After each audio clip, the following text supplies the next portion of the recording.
2012. Roll call. Cleary. Here. Aaron. Szymanski. Here. Caperos. Here. Coleman. Here. Whaling. Here. In your packet, you have minutes of the September 10th meeting. Any additions or corrections? None. A motion in order to approve. So moved. Second. Discussion, questions? Roll call. Cleary. Yes. Szymanski. Yes. Caperos. Yes. Coleman. Yes. Whaling. Yes. Okay. Clerk's report. Total tax income received since the last board meeting, $211,215.13. And I just wanted to report to the board that I attended the Municipal Clerks of Illinois Training Academy in Springfield the week of September 24th. And I won't give you a detailed list of what was there. I attached a copy of our class schedule and a handout from attorneys Ansel Link on information they gave us on the upcoming municipal election that might be of interest to those of you who are running. That's all I have. Quick question, the Christmas Eve thing, is that still hanging in limbo? Yes. Okay. State Board of Elections does not want to change the date. Okay. The state legislator doesn't want to do anything because of the election year coming up. So it's probably going to stay as the December 24th filing date. Okay. There's a chance it could be an mandatory veto, but Okay. it's not likely. All right, what's bad? Any questions of the clerk? If none, we'll go recognition of audience. Anyone wish to address the board? State your name, concern, address. Janet People, 281 Orchard Lane, and we recently purchased that property, got a building permit to put an addition on the back, and we're unaware of any concerns about what we thought was the backyard. Turns out we're on a corner lot, so our back is considered a front, I guess, as well. We did extensive landscaping on the back, and we're to the point where we're just waiting for some ornamental railing, which is in, and that evidently has caused some concern as to its height. It's, looks like cast iron, but it's aluminum, and it's not a privacy fence. So I have a picture of what it looks like. It's not an exact replica because this is taller than ours, and I think ours is 31 inches, I think, and so I guess we're going for a variance to complete the landscaping. Yeah, she has a fence structure in the front yard which would require. I'm passing photos here. The brick has already been put up with the columns, and what Janet wants to do is put up the aluminum fencing between those pillars. I call it railings. Railings. Because it's really not technically fencing, and this is, I'll show you, it's similar to this, but it's not that high, obviously. So it'll be sitting on top of the wall? It will be. How high is it gonna be now? Well, what did we figure out 48 about? total. 48 total? But the ordinance is clear, you can't have a fence in the front yard. You see, we didn't think that was our front yard, okay? We You thought got it two was front our yards. backyard, Yeah, okay? you got two front yards. Yeah, now, the other thing is, we are purchasing the lot to the north. You know, we're waiting for the title company to clear the title for the property. Top of this railing, is it at the top of your brick, or does it go above that? It's not above the fence. Oh, no, Yeah. no. So Well, is this the no, height first of of all, the brick? what are we looking at? That's a house, right?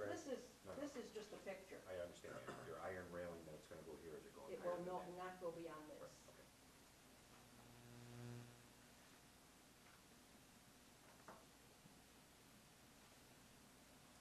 I have pictures as well. So what Janet is looking for is referral to the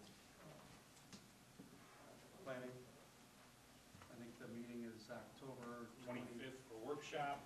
We probably have to hold a meeting in November for a hearing, and then bring it to you to December. These are my pictures, which are a little bit better, I think. So like I said, that will only go between, between the pillars, and it will not be any higher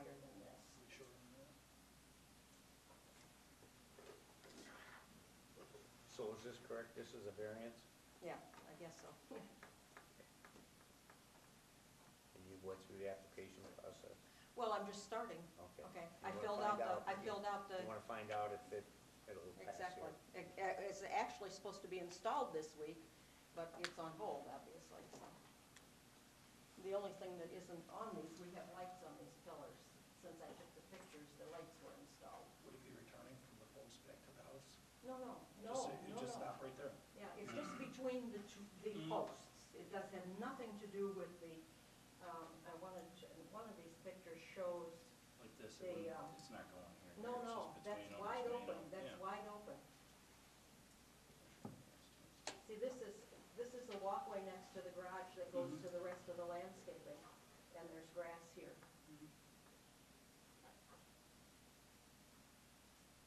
And the middle isn't any higher than the pillars. Correct. Pass them down. No? Let's see. Okay.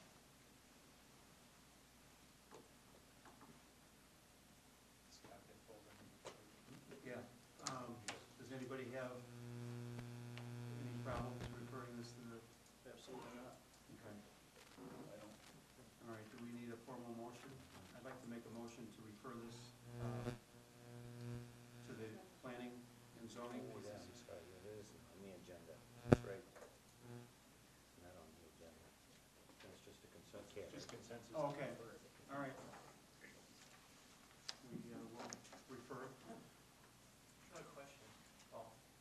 Yeah. If someone comes to the board and asks for a referral, like the guy from Hunter's Chase, to go to the PZC, does it need to be on the agenda to be referred? No. So then you should But be you can't able vote to. on it. You You can't need vote. consensus. You can't vote on it. Our ordinance says they have to appear before the board and state their claim before they can go to the PZC. Now, you can't stop them from going to the PZC, they just have to come here first. Okay. All right. So that's your next step? Yep. Finish. We will be in contact with you. Okay, all right, thank you. Thanks. Thank you. Next, yes, Dean? First of Name all, and address for the clerk, so. What's that? Name and address for the clerk, so. Dean Bettenhausen, I'm with Tractors for a Cure. My address is 29836 South Gates, in the country. First of all, I want a heartfelt thank you from myself and Tractors for a Cure. I thought we worked very well together. Some of you guys are actually part of Tractors for a Cure. Scott was there, I know Ronnie was there. I invite you all to come this year on the 13th of July. We raised, as a group, we raised $40,500 this year, which is not too shabby. We did a lot better last year, but we had a little more help. We are now getting our ducks in a row to get that help again next year. So it makes a lot of difference to a lot of people that we can give you that money. Jeff, we had no problems, did we? I think I didn't get any negative feedback. So I'm hoping that we did exactly what we wanted to do with you guys and everything. I hope we left the park. A heartfelt thank you to Bill Boss. If I have a choice, okay, of a person to help me this year, you know, which would be 13, Bill would be great, and I will pay him. If there is a charge for that, you guys just gotta let me know what I gotta do, okay? Because we wanna bring it back to Beecher. It's a beautiful site. It worked out great. I've got some beautiful pictures. We have aerial shots of Beecher, you know, from the parade, from the helicopter and everything. And I want to bring to the Village Hall one of the cancer ribbons and everything, and it says, you know, thank you for supporting Tractors for a Cure. I want to give that to you guys. This year, Paul, it'll be the 13th of July. So I will need to reserve or ask to reserve. Check with the clerk, right? Don't you keep record of? Yeah. Patty Oh, does, yeah, yeah. Patty I mean, does. it's already been put on the calendar. It's put on there. It's been on, I talked to Bob earlier, and I just want to go through all of the, you know, protocol. Yeah. We'll be having bands again. I will need to talk to the chamber about their food stand again. Greg is here. Greg, what can I buy you in the food stand? We got trees for you guys last year, okay? What can I got 500 in my budget. What do you need in the kitchen? Well, Let us research it. It actually wouldn't be the chamber, it'd be the village or the Fourth of July Okay, Commission. okay. Whoever I have to talk to. Why don't we just leave that up to a meeting? Maybe you can come to a Okay. meeting and ask there. Talk to Chuck or somebody, tell him I'm offering. I would think that's the way we should go. I mean, maybe they need another freezer, maybe they need some cooking things. I got $500 to put toward it. It's my way of saying thank you to you guys for letting me use the park every year. It's just good. You help me, I help you. Or if lack of better, Scott usually doesn't have a budget, $500 can simply go in his budget. Yeah, Figure we out haven't had a something. budget for a while. Well, that's why I was trying to Let throw us, the 500 we got, bucks. let us give it some thought. We got till Okay. July. You let me know. Yeah. You can have, if you got something, Bob, if you know they want something, I can write you a check whenever, okay? I will have the same insurance company again, which will be, the $1 million liability policy. Paul, I'll need a beer license for that day, same time, 4 o'clock to midnight. We will be having bands, so we'll shut the bands off, and I think we did real good at 11 o'clock this year. I don't think we even went past it all, but, it gets to be a great event, guys. It's a lot of work, but as well Greg knows, it's a lot of work, but it makes everybody that's involved warm and fuzzy inside, is the way I look at it. We're helping somebody. So if you can let me know for sure we have that date, then because I've planned a lot of things I already. think it's already. Yeah, it's already scheduled. all done. We just require for a large event like that, they come here before the board in case there's separate issues. That's understandable Yeah. protocol. Yeah. We have to do what we gotta do. Jeff, you cool with it? We will have 2 officers in the beer stand again. That is correct. And we'll probably have a parade again. We're gonna run a parade. What are you gonna do, loop at? I- Roger's gonna have corn in there, I'm sure. No, but now he put wheat across the road. Oh, okay.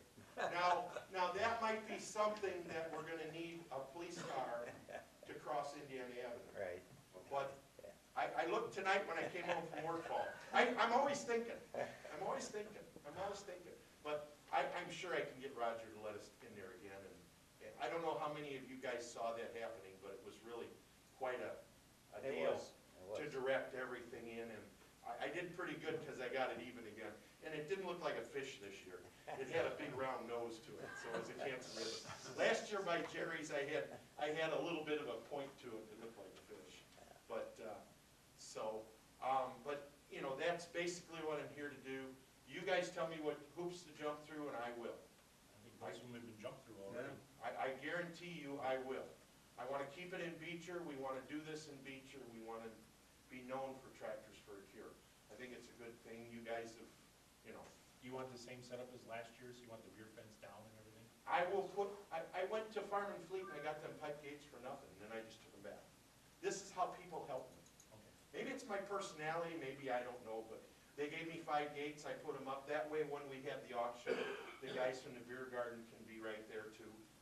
And when did you ever think a 1953 Super H would bring $8,000? It was a wonderful thing.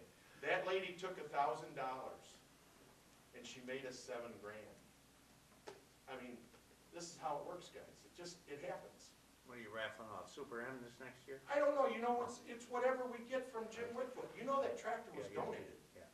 Whatever Jim finds me, we're gonna raffle off again. Because he told me right out, if I keep making the money that I'm making, he says, and you keep doing a good job, you can have a tractor every year. So these are the people, along with you guys, that make it successful.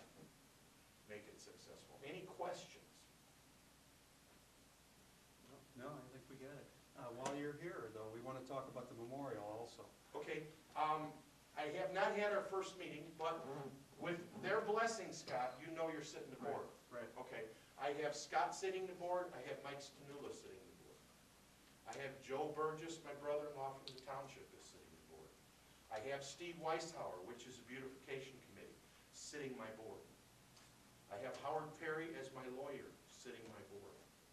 I have the lady from the American Cancer Society, Myra, which is from the office of Jim Clark, sitting my board. I'm figuring with those intricate people, we can answer any questions, Scott, at a meeting that we need. Right. Because you can go back to these guys and get answers.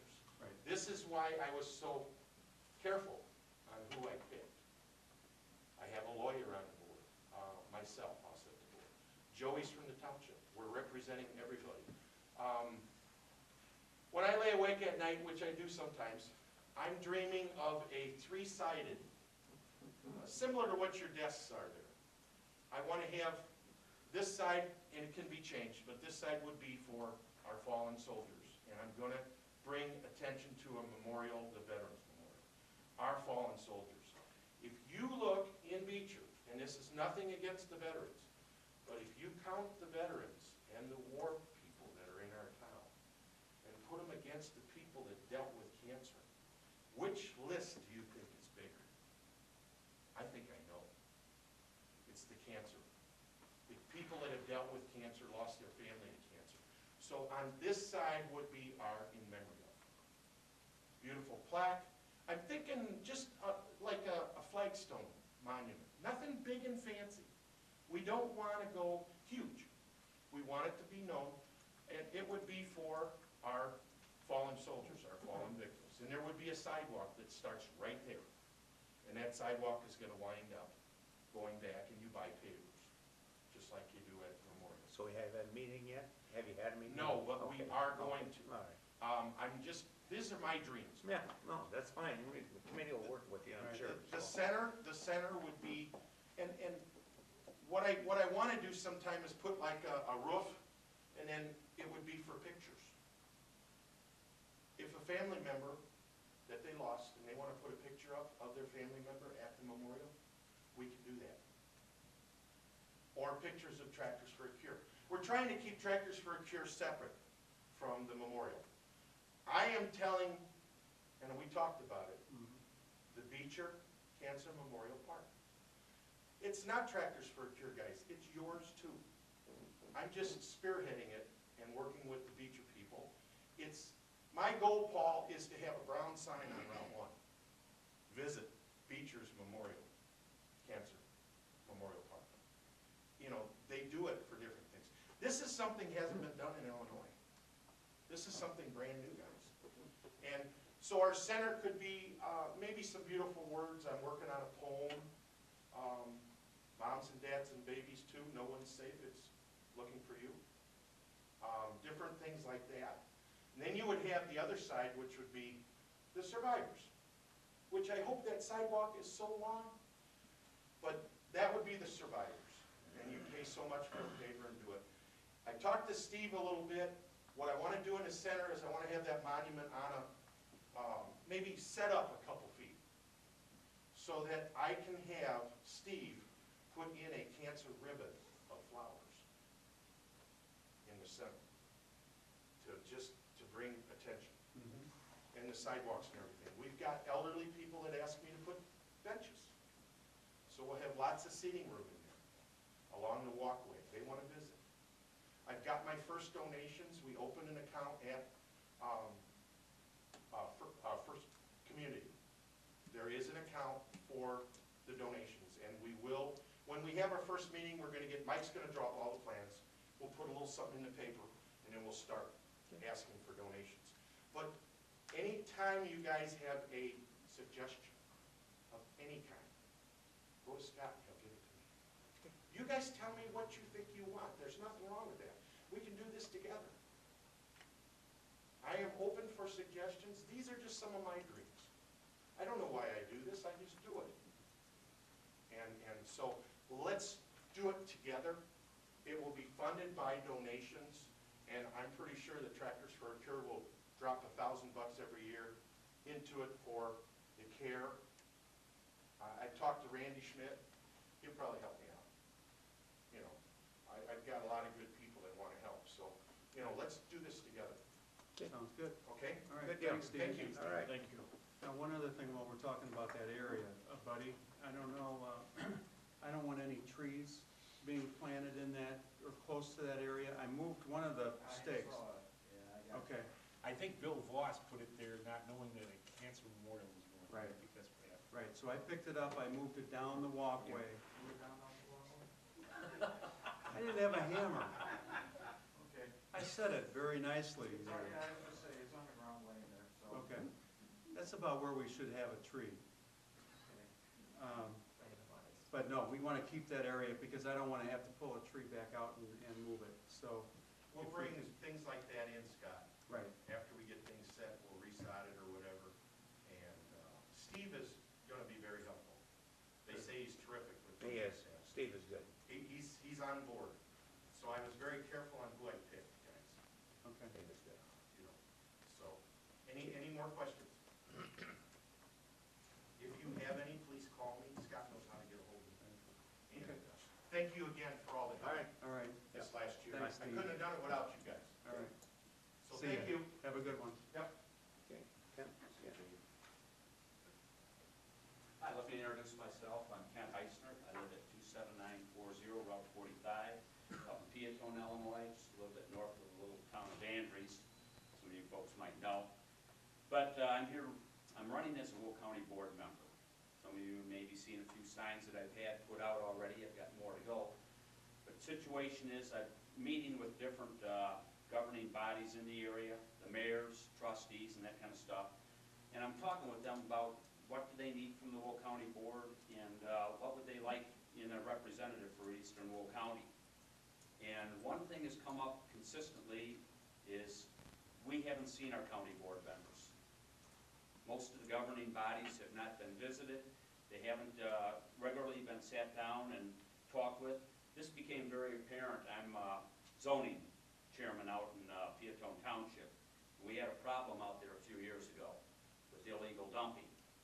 And I started with county board and worked up, but it was interesting in our first meeting with the trustees of Peatone Township, we all sat around there and go, well, who are our county board members? And nobody knew. And one guy said, he says, we can't even say it was that guy that visited us 6 months ago because nobody's ever been out here, talk with us. But after trying to work with them and working with land use and everything else, it ended up, we finally had to go to Illinois EPA, jump right over top of everybody and get the issue resolved. But the main thing, I'm here to introduce myself, say, and open up communication with you folks. I do know that the mayor of Crete complained. He says, right now, he says, our county board member believes that everything from the county board should be just for our unincorporated area. To which I looked at him and said, jeepers, well, you guys vote and you pay taxes here too. There should be some interaction there. The mayor of Peatone, he had a list of things. He says, Ken, he says, if you get on the county board, he says, let's start at number 1 and go on down. He says, we have issues of trying to get a sidewalk on Peatone-Wilmington Road. And it's not that he expects the county board to pay for it. He said there just hasn't been good interaction between. And if we could get a member there, a representative, to take and solve that problem that almost cost us the life of a 16-year-old girl recently, we need to work, we need to get government interaction between that. And I'm here to say that I hope this is the start of a long-term relationship, that I stop by and see you guys a couple times a year and say hi. But at the same time, I want you to be able to know that you're going to be able to call me, and we're going to have something, we can get going on things. Because that's the hardest thing is, first of all, you got to find out, okay, who's our member and where do they live? My signs for campaign are a little bit unique. I've got my phone number on there because I say I will listen. And I've actually gotten some phone calls. The interesting thing is phone calls is, where can I get some of your signs? So that's been pretty good. But the idea is that, I want people to know we're here and we're here to represent and work with you. I've got some information on me. You guys can take that home, look it over. No, there's not money in there. Take it home, look it over, and if you have any questions, please give me a call. And are there any questions right now? Any thoughts or concerns? I know me and Mr. Lohman had a very nice meeting, and we're pretty close on what our thoughts are. We're not 100%. And I know even with Mayor Einhorn, I'm against the airport very much, but he at least understands and we can talk about it. And we know that, like Mayor Lohman said, he says, Ken, he says, we've got to meet with certain people at certain times and discuss issues, because if it comes, it happens. He says, we can't ignore the fact that this airport may happen. and I've got to agree with him. We've got to open communication, but at the same time, express my views that I'm against it because I just don't think it's gonna work, but at the same time, I gotta respect those that think it right. So, Question came up the other day. Where's our district boundaries, District 1? okay, District 1 is. We didn't really understand, did we? I was told it was 45 to Cook County line to state line to Kankakee County line, but I thought it went out to Wilmington. That's what we thought, and somebody corrected No, us. no, it What isn't. is it? District 1 is gonna be Crete, Monee, Washington, Will, and Peatone Township. I'm in Peatone Township. I used to be in District 6, which took in Wilmington. Yeah. And that had a lot to do with me running. It's the development district boundary. That's District 1. Yeah, I thought it went all the way down to Wilmington. No, if what I it don't know says why. is true, that I know it. District 1 is the development Yeah. district boundary. Yeah, okay. Trust me, that's true. Yeah, My wife- 'cause Okay. I've been Because putting signs out and I know where to put Yeah, them. you, Yeah. yeah. I thought I seen a map of it going all the way down to Wilmington at one time, but who knows? Yes. Okay. Anything else? No. Thank you. we're Hope to get cool. back here a couple times next year. Okay. Thank you. Anything else? Anybody else have any issue? Okay, if none, we'll go to commissions. We did have a meeting last Thursday evening on the beautification commission, and we are planning the house swap for the first Sunday in December. Getting the homes together and having a meeting on that, so that will be the fundraiser for the year. That's all I've got on beautification. 4th of July. Okay. Still a work in progress.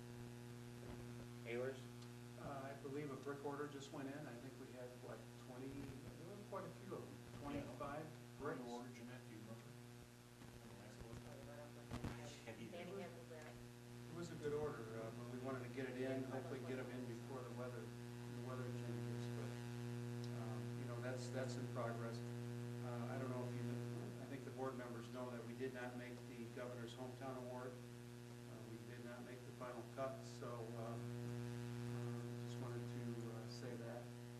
Still trying to figure out how that happened, but, we did our best. So, that's my report right now. The Bowledge are in too. And the lights are on. Oh, they are? Okay. When This those school, go I up? think, was last week, Bud? Yes. Yeah, I think it was last Monday they were on, the first day they were Do on. the lights work on them? Yeah, They do? Yeah, how good are they? first day they did. They could have been, it's fine. That's it, youth commission. We got October 19th, we have a haunted house trip for junior high and high school age students, 15 and under. We'll be leaving from the high school and providing transportation for the junior high age kids. They pay for their own ticket. I have spoken, it was pretty ironic, the place where we took them last year, the guy called me up ahead of time this time, so I will be able to write a check this time and make it a lot easier. I know Nelson knows the headaches we had to go through with that last time. And they say that the message was never relayed, but he is going way above and beyond to cater to us. They're gonna have a separate tent area, so when we arrive, everyone will have a place to congregate as we go through. We're not gonna have to wait in huge lines or anything. We'll get priority, and then it gives us a meeting place then too, as kids are coming out, small groups at a time, so, should make that day, that evening a lot easier. And then October 27th, we have the trunk or treat again. It's gonna be at the high school parking lot. Last time we were kinda filling and hawing on a place. Same place we had it last time, it worked in, October 27th, that's on a Saturday. Do you want barricades, John? Yeah, just at the ends of the high school drive. Got it, Bud? And that's it.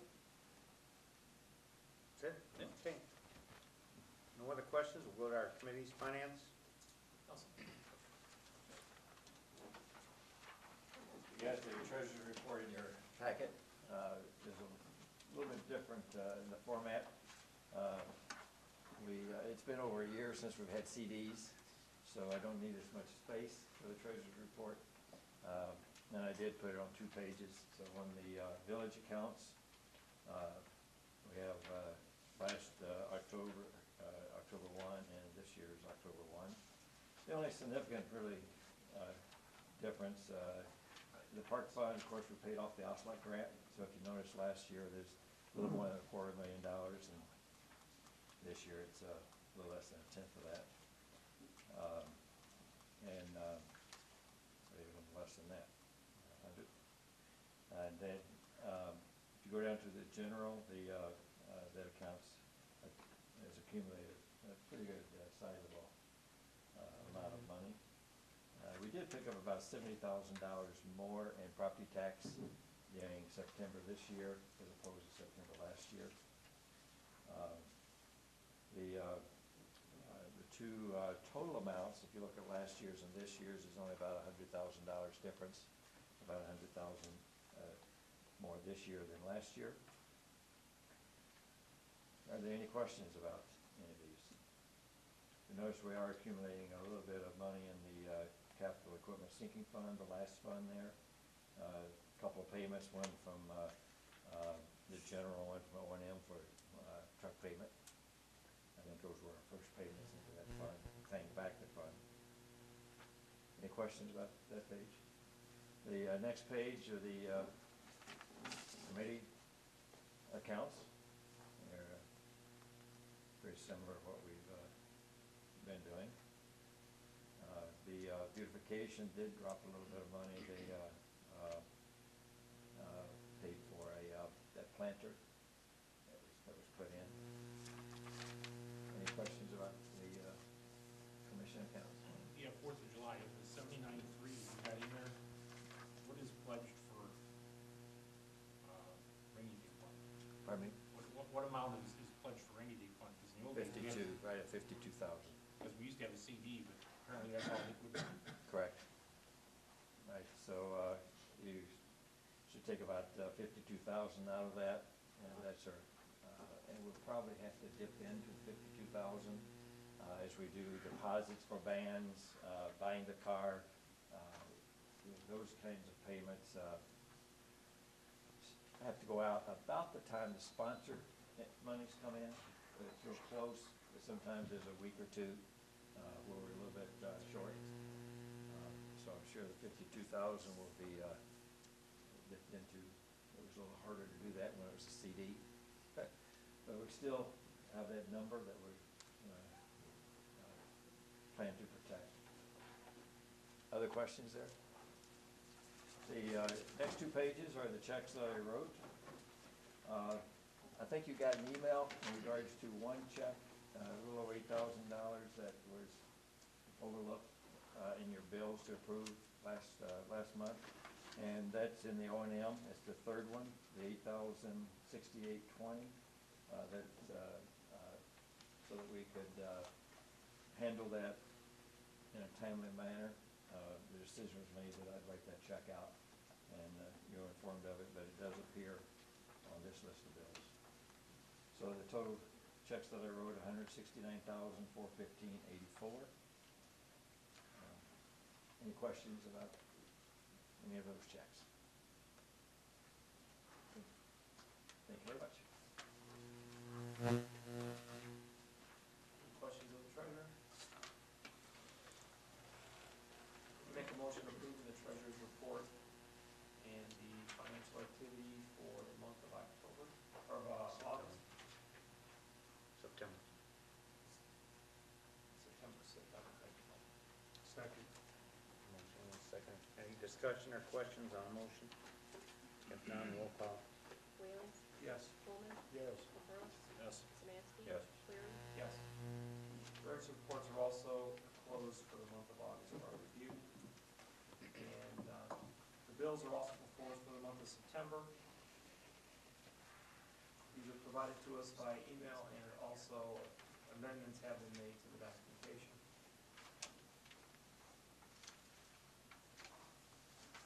Any questions? I make a motion approving the bills in a total of $135,683.64. Second. Motion and second, approve the bills as presented. Discussion, questions? Roll call. Cleary? Yes. Samansky? Yes. Capros? Yes. Coleman? Yes. Whaling? Yes. Great. The auditor's report, the auditor completed their report and has provided us their documentation. Next presentation. Thank you very much. First, I want to congratulate you on your strong credit rating from Standard & Poor's. I think there are probably many governments that would like to be in your position, so just congratulations to you for getting that strong credit rating. With me tonight is Marcy Kohlberg. And Marcy was part of the audit team this year, and she will be serving on a forward-going basis as the partner in charge of this audit, as we're beginning to rewrite my role with the firm. So Marcy actually was part of the fieldwork team this year, and we brought her up here to do some ticking and tracing. Marcy was admitted as a shareholder to our firm in 1991 and spends most of her time in governmental auditing. She audits quite a few school districts. She is president of the Hercher School District for 18 years, 19 years. I shouldn't probably mention how many years. And so she has a broad-based knowledge of functioning of school districts, both from the governance standpoint and from the external auditor standpoint, as well as audit responsibility for a lot of units of local government. So we'd be in very capable hands with Marcy as the partner in charge. And actually, Marcy, in our firm, every report that goes out is reviewed by another partner before it goes to the firm. And since the inception of our relationship with you, Marcy has been the partner who has done that technical review of the financial statements of the village of Beecher. So she is not necessarily new in any stretch of the word to the operations of Beecher. She's kind of been picking things up year by year. And then when I have questions or when we need to bounce something off one another, I walk down the hallway and we have a conversation. So I want to talk to you tonight about just about three areas, and I hope I won't take too much of your time. I want to cover the opinion briefly, give you an overview of the new presentation and display issues that might present themselves this year in your audit report, and then just a couple of comments about some of the operating results in the general fund and then your water and sewer fund. Our opinion on your financial statements is unqualified. I want to remind you that the second to the last paragraph references the fact that you do not have a management discussion and analysis section presented with your financial statements, which is required supplementary information by the Governmental Accounting Standards Board. That's not uncommon for units of, small units of local government to omit that piece of information. It really is narrative information designed to give an overview of the operations of the government and some forward-looking information as to what facts might be in play that might affect the operations going forward.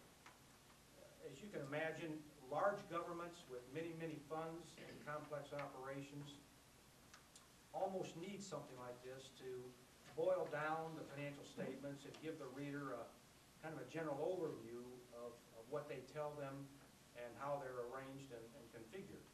Small units of government, not so much. And so, you know, it really shouldn't necessarily be viewed as a negative that that's omitted.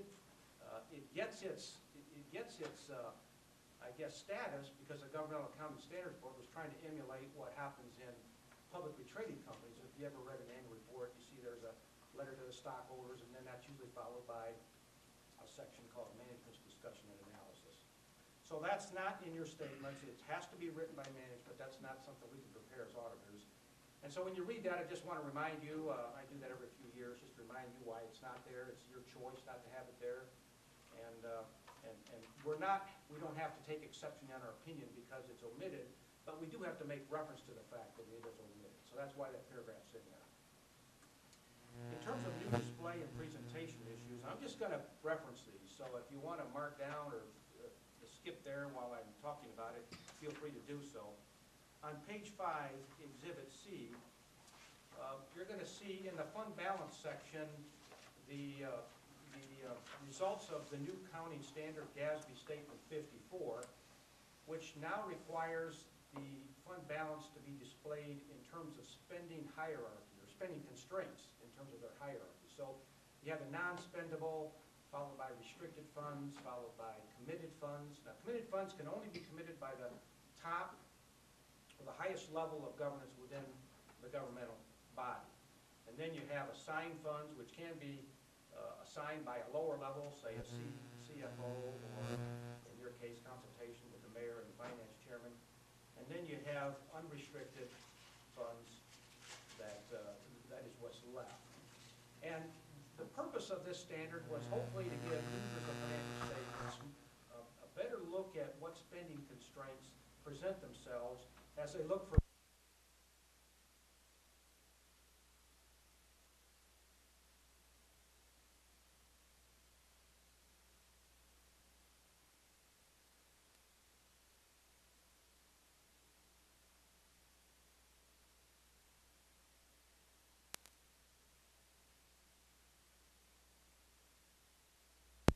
you might know that better as your capital equipment sinking fund.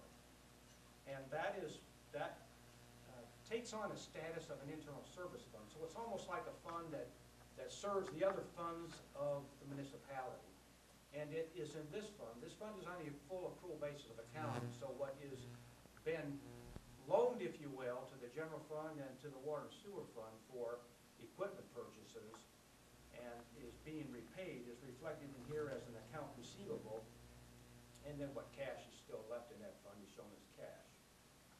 The operation of this fund under accounting rules is, in the fund statements, the internal service fund shows its receivables as the other funds also show their payables to it. So all those balances stay, but when you get to the entity-wide statements, the Exhibit A and B of your financial statements, it's kind of like a consolidation where you eliminate intercompany balances. That internal service fund activity is eliminated from the government-wide statements. On footnote 5 of page 20, and it's about halfway down, it just details the payment requirements going forward for the advances from the internal service fund for equipment purchases to the general fund and the water and sewer fund. Those rates are running between 4.4, I think, and 5%, something like that, on an effective interest rate. And so we've given you the 5-year individual and then the 5-year period requirements going forward there. Also, by way of going back to the fund balance, 14, footnote 14 on page 24. This is a result of our having treated your capital equipment sinking fund as a capital projects fund last year. And partly because of GASB 54, but more so because we saw its operation going forward differently than we did last year. We had to reclassify it as what's called a proprietary fund and take it out of the status of a governmental fund, which is what a capital projects fund is. So footnote 14 just shows the restatement effect on your financial statements of making that change. On page 6, Exhibit D reflects your governmental funds. And remember that GASB 34 requires that the general fund and all major governmental funds be displayed separately, and then all the non-major funds are aggregated. You might remember last year your major funds were MGM Mono Capital Projects Fund and the Infrastructure Capital Projects Fund. Now this classification, unless you explicitly say we want this fund to be displayed because it has some unusual significance to you, it's a quantitative calculation based on the percentage of an individual fund's assets, liabilities, revenues, or expenditures bear to the like fund's total and to the government-wide total. So if it meets those thresholds, it has to be shown as a major fund, and then we can also show any major fund that you would choose to display that way. If it doesn't meet that threshold, then it's aggregated in that column called Other Governmental Funds. So you have a difference this year. Your fuel fund turned out to be a major governmental fund this year, and so it is shown separately, but your other capital projects funds did not meet that threshold. Just out of curiosity, Kurt, what are the other governmental funds? They are shown on there a Exhibit footnote? Schedule 4 and 5. And you'll see that combining balance sheet, it's on Schedule 3, I guess, is the combining balance sheet for the non-major funds, and then Schedule 4, this is page 29 to 30, and then Schedule 4 is the combining profit and loss statement.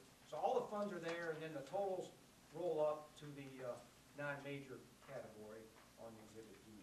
The reason I asked that question is we allocated, of the other governmental funds, $271,000 in administration costs and expenses. So we just lump a bunch of them in there, because we don't know how to categorize them? Yeah. Okay. I mean, I can't tell you All right. exactly what makes that up, but.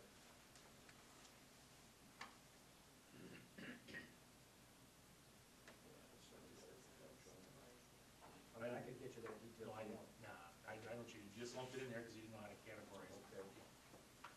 Okay. Just going back to Exhibit D, just to look at the general fund for a second, that's on page 6.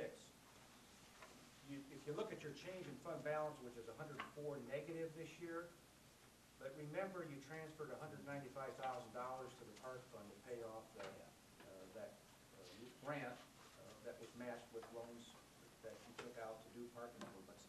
So absent that, you would have had about a $91,000 surplus in the general fund. If you look at your 5-year trend from 2008 to 2012, the compounded growth rate in your revenues was negative 1.8%. Your actual revenues have gone down over the 5-year period since '08. Your expenditures, however, have gone down 3.1%. So in that 5-year period, you actually added $170,000 to your fund balance in the general fund, which is quite commendable in these somewhat austere conditions. And that bears itself out in your good credit rating. So it shows that you're making responsible and conservative decisions. The other thing I would just point out on the page 41, which is Schedule 15, Water Works and Sewerage Fund, this is your profit and loss for the year.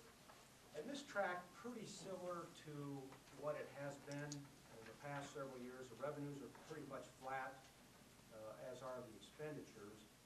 And when you look at your 5-year cumulative depreciation that has been charged against operations in these funds, it comes very close to matching what you've spent for capital improvements and debt service, principal retirements on your debt. So you're pretty much using your cash flows from this fund to retire your debt. One thing I will point out, it's kind of odd this year, it's on the, it's sort of towards the middle part under non-operating revenue expense. You're going to see in the water fund a line called impairment loss, $55,004. And that represents the well pump that went bad on you, and basically the accounting standards say that it has no continuing value, and you need to take that loss when it's recognized that it's already a possible point. So. Is that well pump 4 or is that 5? Well, 5. Yeah. Now, when you put a new pump in the hole, you should get credit for that, right? Well, that new pump, if you have to pay for that yourselves, then it'll get capitalized. It won't get expense again, but you'll start depreciating that pump. It's not gonna be worth that much. But obviously, this pump lasted not More very of a long. loss than the fix. I want to say this had a $67,000 cost and probably a 15-year life, and so it had a lot of book value left on it when we got to the year end, and Sure did. and so 55,000 worth. So that was the loss. That clearly is a non-recurring, one-time charge kind of thing. That's like putting salt in the wound there. Kurt, we talk about that well. Yeah. Well, anyway, that's I want to point that out. That pretty much concludes what I wanted to say. I guess we'll take questions if you have any.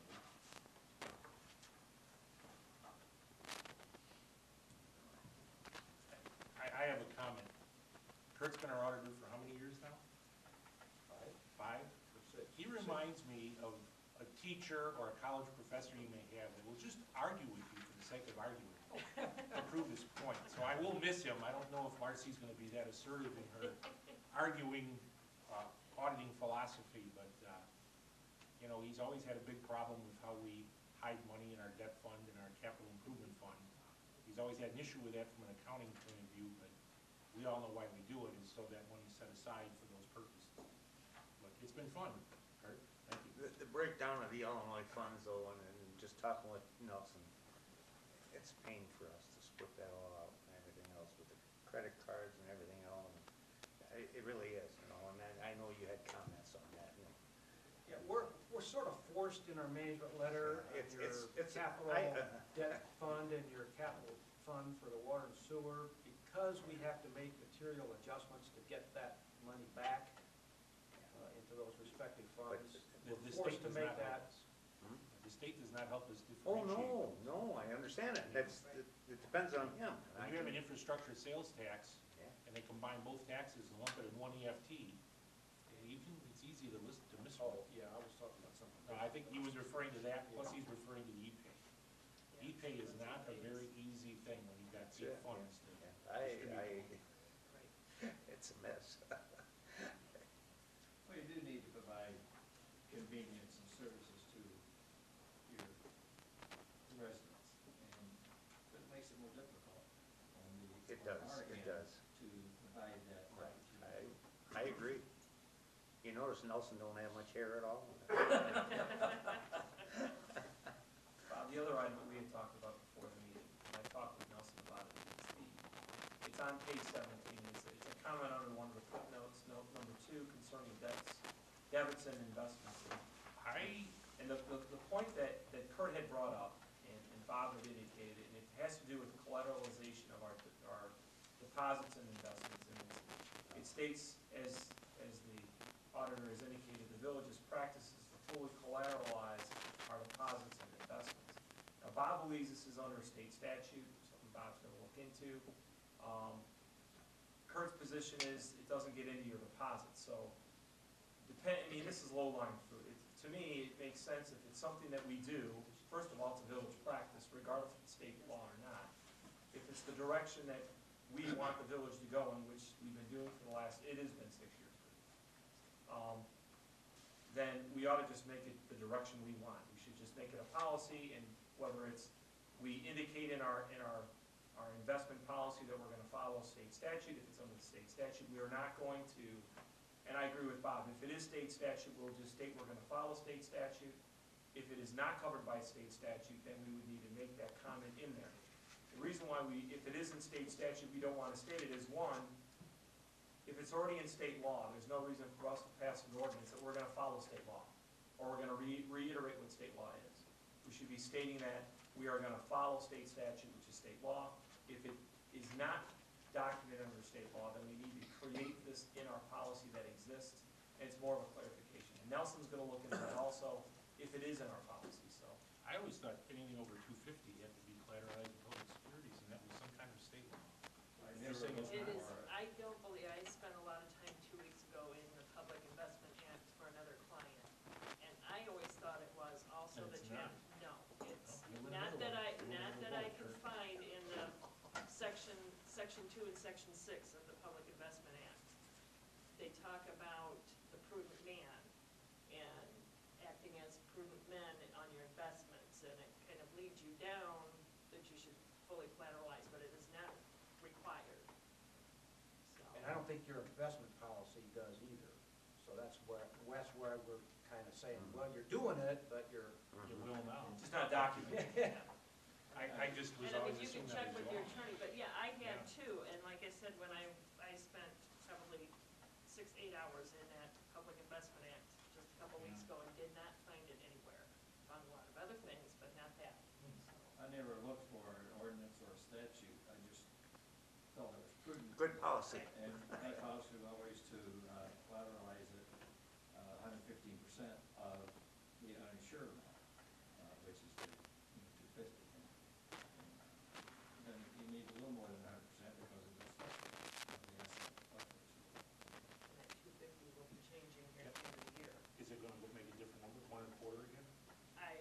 I've not heard what number, but December 31st, that it's all Is changing it possible once that it's again. bond proceeds and not all public, on all deposits? Is that a bond proceed law? Suppose we're picking that up out of some kind of bond requirement? Possibly, like I said, I was in the Public Investment Act, Yeah. so it could be in bond.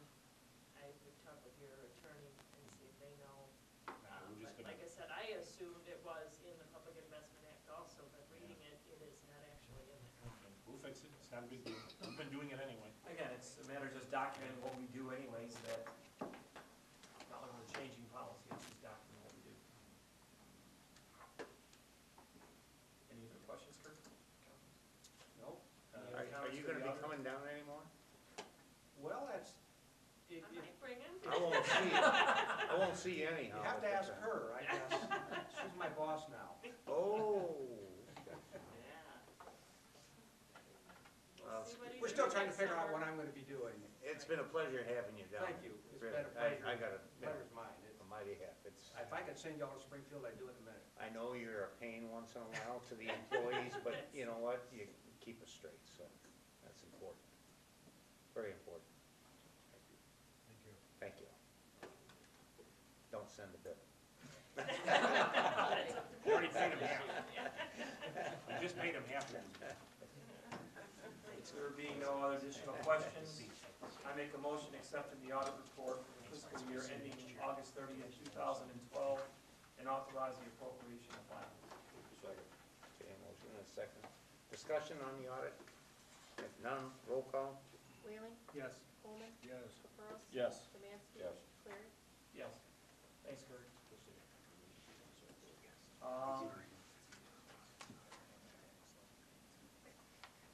Let me know when you're ready, Bob.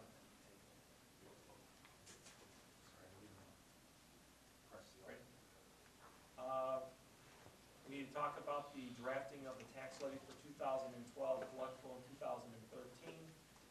The administrator has provided us two options. The first option is a 0% with, for the first year, and the second year would be a 1% after that. The second option is 2% with additional increase over time.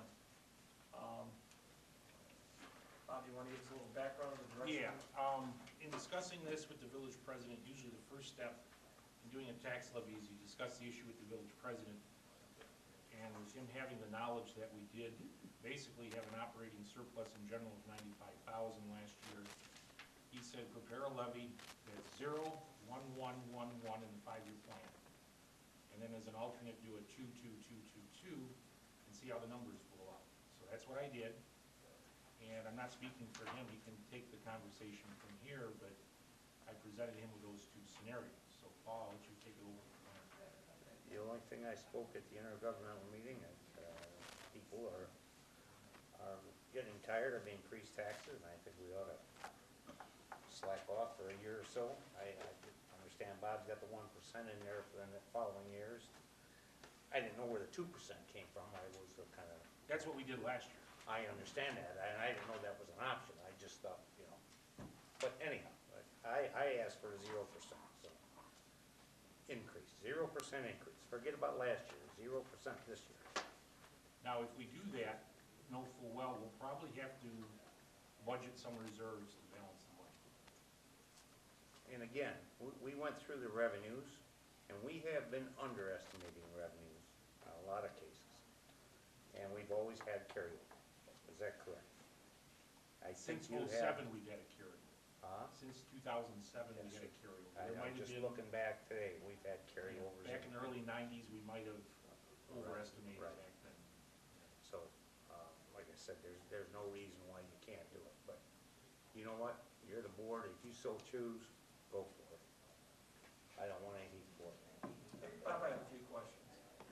On the 0 increase, and if you go to the last page of the 2% increase, which gives you a comparison, on the last page, which is the 5th page of the overall document, it gives you a high-level summary. I don't know if the numbers are being consistent or if they're not rolling up correctly, but it doesn't look correct. On which one? If you look at the last sheet on both of them, both the 2% and the 0% options. And your revenue over expenses, you can see it shift. Your accumulated fund balances, you can see that they do not change. And then when you get to the year-end balance, you can see that it also does not change between the 2 years. So I think there's something incorrect between these two spreadsheets. Let me look. I mean, the first 2 years make sense, Yeah. but the second, the third, fourth, the When rest of I the years don't. accumulate fund balance, in those last 2 lines and show year-end fund balance, those are manual transactions that don't occur automatically in the spreadsheet. And what I think I did is when I pushed out to 2%. No, which one is this? The 2% levy increase is showing the wrong number. The correct one is the, wait a minute. Let me go to my header sheet. Where's my cover memo?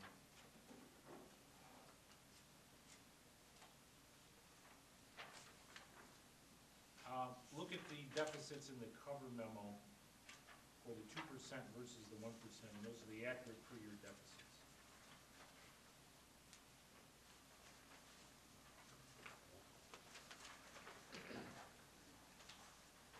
Correct, that's gonna give you your revenues over expenses. It's not, the Yes. last two are not gonna be, my worry is the last two are inconsistent.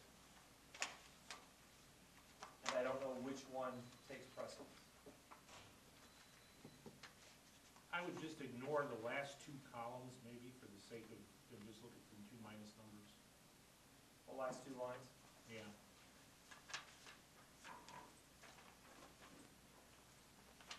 And if you do a 0% levy increase, you're gonna need about 25,000 to balance that budget for next year.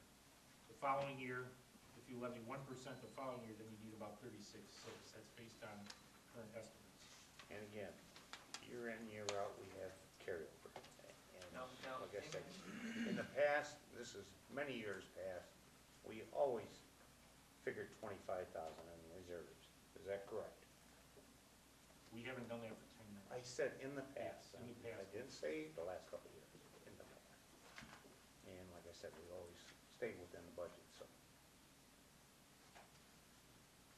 Again, one key thing you need to remember is the biggest hit that this village gets right now is going to be going under contract negotiation in May.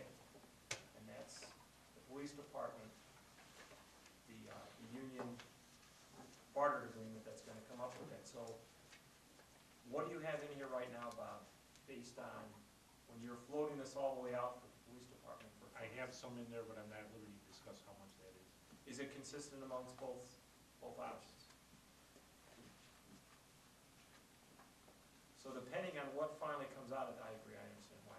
Depending on what comes out of that contractual agreement, these numbers may get skewed even further away from what Bob had, or either on it or I on. can tell you it's a small number. It's not a significant number. It's not a number that's consistent with what you've done in the past. So these could go up as a result. It all depends on what goes on with that negotiation, and that as of May.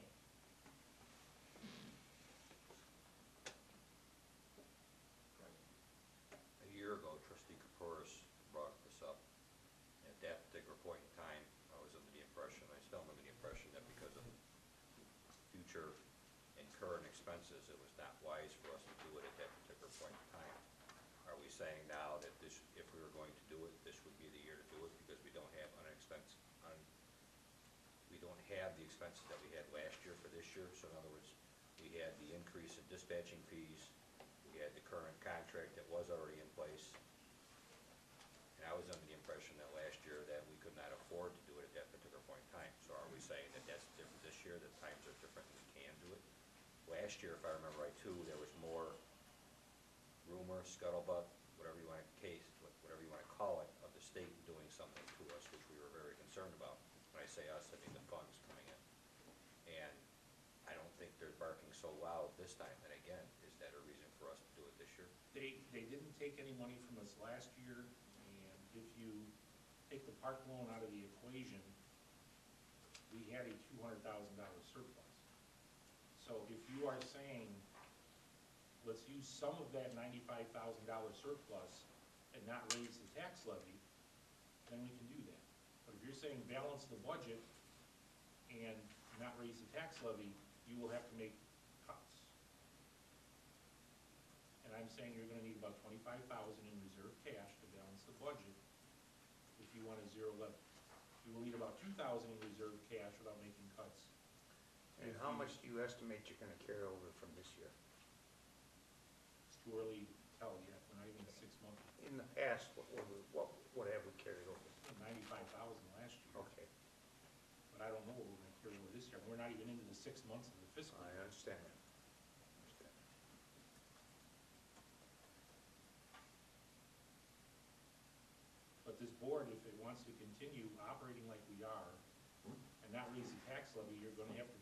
some of that fund balance, and if Paul's correct and we make money this year, you won't be dipping at all.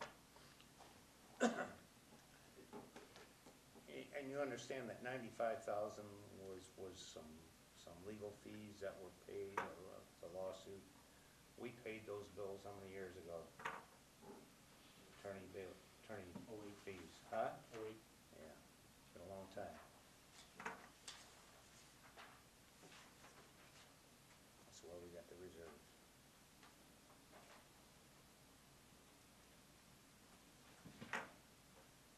Bob, in the past, when we put together the 5-year plan, we had expected to start dipping into that. By the time we got to the 5th year, we were literally, it was done. In either scenario, it shows that. Again, you are forecasting zero growth in the community over the 5-year period.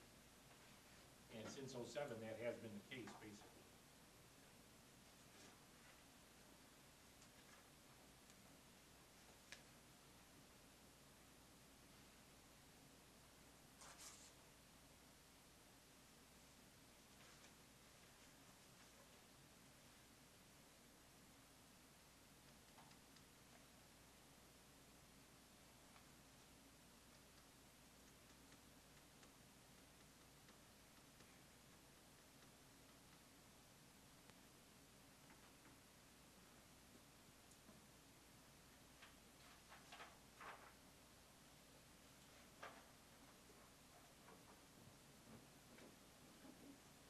Brian?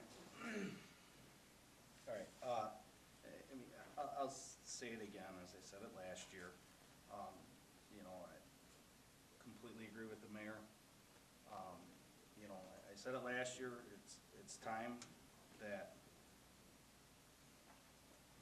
if necessary, we make the cuts that we have to make and not continually raise taxes. I understand we're not the only ones out there and that others can do it, and I said that last year. At least we can walk out of this boardroom saying, we did not raise your taxes. Because I hear it all the time. And when people say, my taxes keep going up, my taxes keep going up, we as a village board can walk out of this room saying, if people's taxes go up, it's not because of us. We levied for no more money than last year. I think that we could have done it last year, and I agree completely that we can do it this year. Now, I'm not, like Bob had said, you know, using surplus to balance it. I think when we sit down and we do the budget, we need to find the cuts. I don't feel as though that's a truly balanced budget if you're taking surplus. A truly balanced budget, in my opinion, is that you spend what you take in. You don't pull from what you already have to say you're balanced. You're balanced when you're spending what you take in. If that's the case, then I need to reevaluate this, because I was told that we would be able to use some of our operating Reserves. profit from prior years to balance the budget. Now, if we're not, you're talking about cuts to do this, I would be concerned. Then we would reevaluate. Well, and again, if you, And I got public works, there are 2 people down now. And again, we had that 95,000 because of MGM. Otherwise, we wouldn't have had, we paid those bills a long No, time ago. actually, the We 95, got that money back. the 95,000 profit from last year was just pure profit. Okay, You took then in you more still than- got the lawsuit money. Yeah, So, you I do. mean, you know, we haven't been budgeting close enough evidently. We've been underestimating our revenue. That's right. well, and again, the reason is because based on typical state paying the money to the village and seeing that they were behind schedule, I directed the administrator not to show those as profits for the fact that we couldn't guarantee the state was gonna pay us. Jeanette, today, how many months is the state behind? 3 to 4 months. So if I tell Bob, you know what, we're gonna get the 12-month payment, and if we go red, but the state still owes us, we're idiots. So I directed the administrator to not show this as profits, and we were gonna plan this budget based on what we got the year before. If we were 3 months late in getting payment from the state, we are 3 months less in getting income into this village. And we could not guarantee the state was gonna pay. There was no guarantee, not one municipality could tell if the state was gonna pay or not. The treasurer wasn't even sure if the state would have enough money to pay the municipalities. So I directed the administrator to not show that money. That we would literally balance this thing on what we received from the state as of that date. We were 3 months behind, we're basing it on 3 months less of income. Now, if we wanna say we're gonna get 12 months of income and just go stupid into the night, that's great. But when the state fails to pay us, decide where that money's gonna come, because unless you run coins together, nothing's gonna happen. You need to be proactive. And the auditor even stated, we've been positive. We've gone aggressive on what's going on. We've watched how we're spending the money, and we're not wastefully spending it. We're providing the residents the services they expect to the same level they've been seeing it for years, and we accrued less income. If you're gonna say you're not going to go with, you're gonna go with zero increase, I'm fine with that, as long as, to what point are you gonna go zero increase? Because sooner or later, you've gotta decide how you're gonna make this happen. Because as time goes on, you're not gonna be able to balance a budget. No matter what you do, no matter how many people you let go, no matter how many services you cut, and the residents are gonna be up in arms, sooner or later, you're gonna be at the point of no return. We've been proactive earlier on even when Greg and I first got into this. 6 years ago, we said, we need to do something about this. We've been slowly but surely chipping away at that rock to try to get it to finally crack. And we're now in the black. We're in the right spot that most municipalities are borrowing to stay afloat. So keep that in mind when you decide you want to start cutting even more, and decide exactly what you want to do to the people who are serving this village. Because as time goes on, you could say it's going to be tough. Some of your staff's going to say, adios. And we do not know, again, we're avoiding the elephant in the room. We do not know what that contract is going to do to this budget. You won't know until May, when our contract's finally negotiated. Nelson, if I remember right, very long time ago, you threw out a figure of what you would prefer for reserves. I think it was in 3 months? 3 months. 3 months of operating expenses for 3 months. And what figure was that? Ballpark it? I mean, how far above or below are we in reserves, is what I'm getting at. We're operating 200,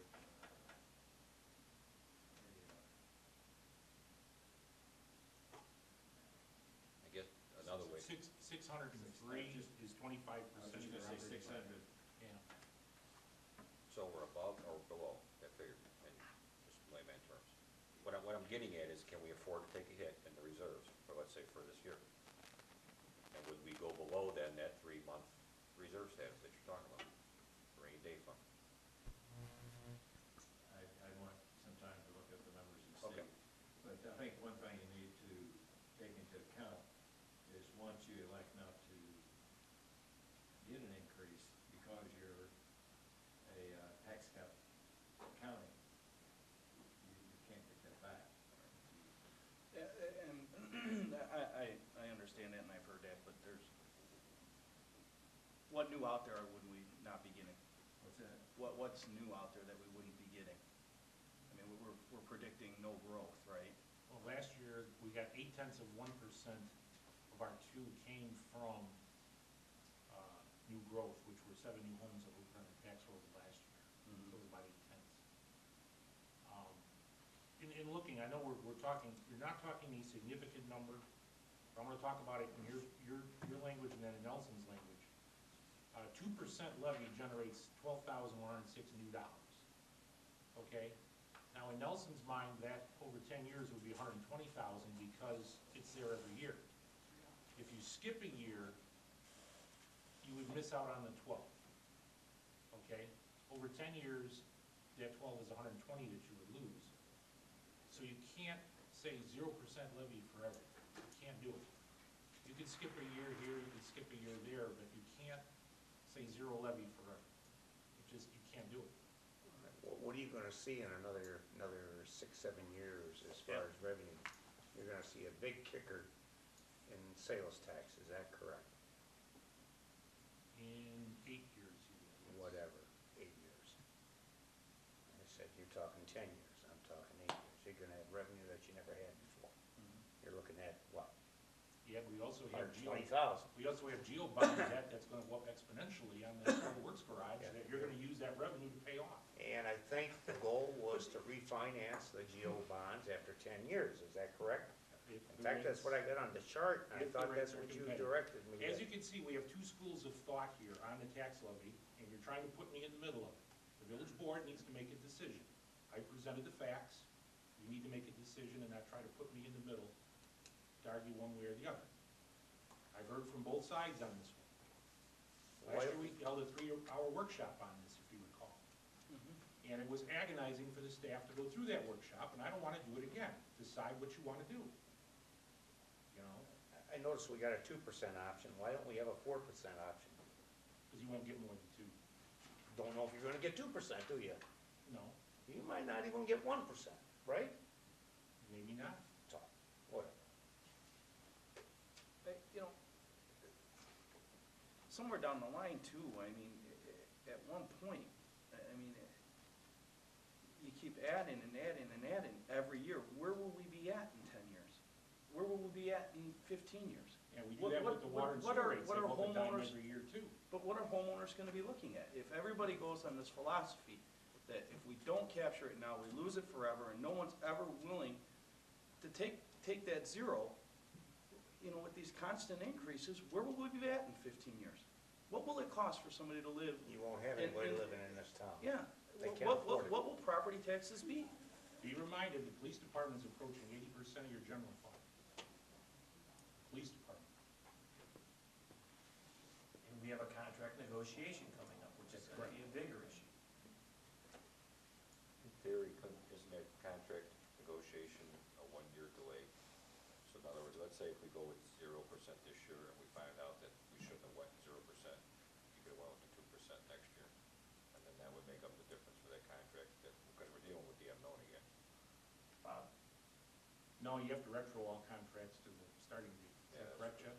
It was Yeah, before. Yeah. You don't have to, but, okay, I realize. Usually in theory, if you agree to half a point or 1 point, you retro it to the start of the contract. No, I guess what I'm saying is too, is that I realize, let's say for instance, the union contract comes in off the wall for some reason or another. Okay, and we realize that, again, thinking like last year, we knew we had expenses coming up, so last year, some of us made a decision to say, no, we should keep that 2% there. So let's say if we go to 2%, we go with 0% this year, but we realize it's a mistake, you just go back to 2% next year to make up for that fund then down the road, correct? Yeah. I Well, just said you would never, as You never Nelson make it up, said, you you lose would it. never, I realize that. that 1 year you don't capture, it's gone. No, I realize that, So you start, that's zero additional. I realize that. no, wait a minute. These numbers, these deficits that Bob is showing, that's based on revenues coming in, what he has down here. It's been said a dozen times, revenues are consistently under forecast. And our expenses are usually typically a little bit figured on the high end, on the safe side also. I mean, these deficits are, what we end up with extra at the end of the year covers these. I don't see it. I didn't see it last year, I don't see it this year. I think Think we can do 0%. I think what you just said, though, is the way to do it. We should underestimate revenue, and we should overestimate expenses. Absolutely. And my question is then, are we overdoing it because we're not balancing out at the end of the year? And I think that's the question, and that's the question I'm asking Nelson, is if we have too much excess money at the end of the year, not keeping that reserve in place and so on and so forth, then I guess I see the point of 0%, if I'm thinking right. You know what I mean? We don't want to, we don't overestimate expenditures. Our expenses are pretty well on target, it's the revenues that were off. And I have to say that the mayor helped me with these revenues in this forecast. These are not pie in the sky numbers, they're pretty accurate in my opinion. Paul, are they underestimated or are they pretty accurate? They're pretty accurate. And again, Brian, you talked about last year, we were concerned about the state income tax, and they were jerking us around on it. Well, because they're gonna take it away. What? They said they were gonna take it away. The state treasurer had indicated that I the don't state recall was gonna that. remove, and it was in a memo from Bob, they were gonna remove that from the municipalities I didn't hear to that. balance the state budget. Anyhow, the revenues have been coming in on a pretty consistent basis, is that correct? Yeah. Yes. And that was our concern, I thought was our concern last year, because the state was, something like 5 months behind, I think, at one time. And it was a concern. On paying what they owed us, but then as the state realized that they were in further debt, the state treasurer had made a comment that the governmental bodies of the state were going to evaluate not paying the municipalities their portion of the state income tax, which would be per year almost $300,000. And we weren't sure what was gonna go on, but we still were concerned about the state just paying us our portion of our real estate tax. Because they were, at that point, 3 months behind.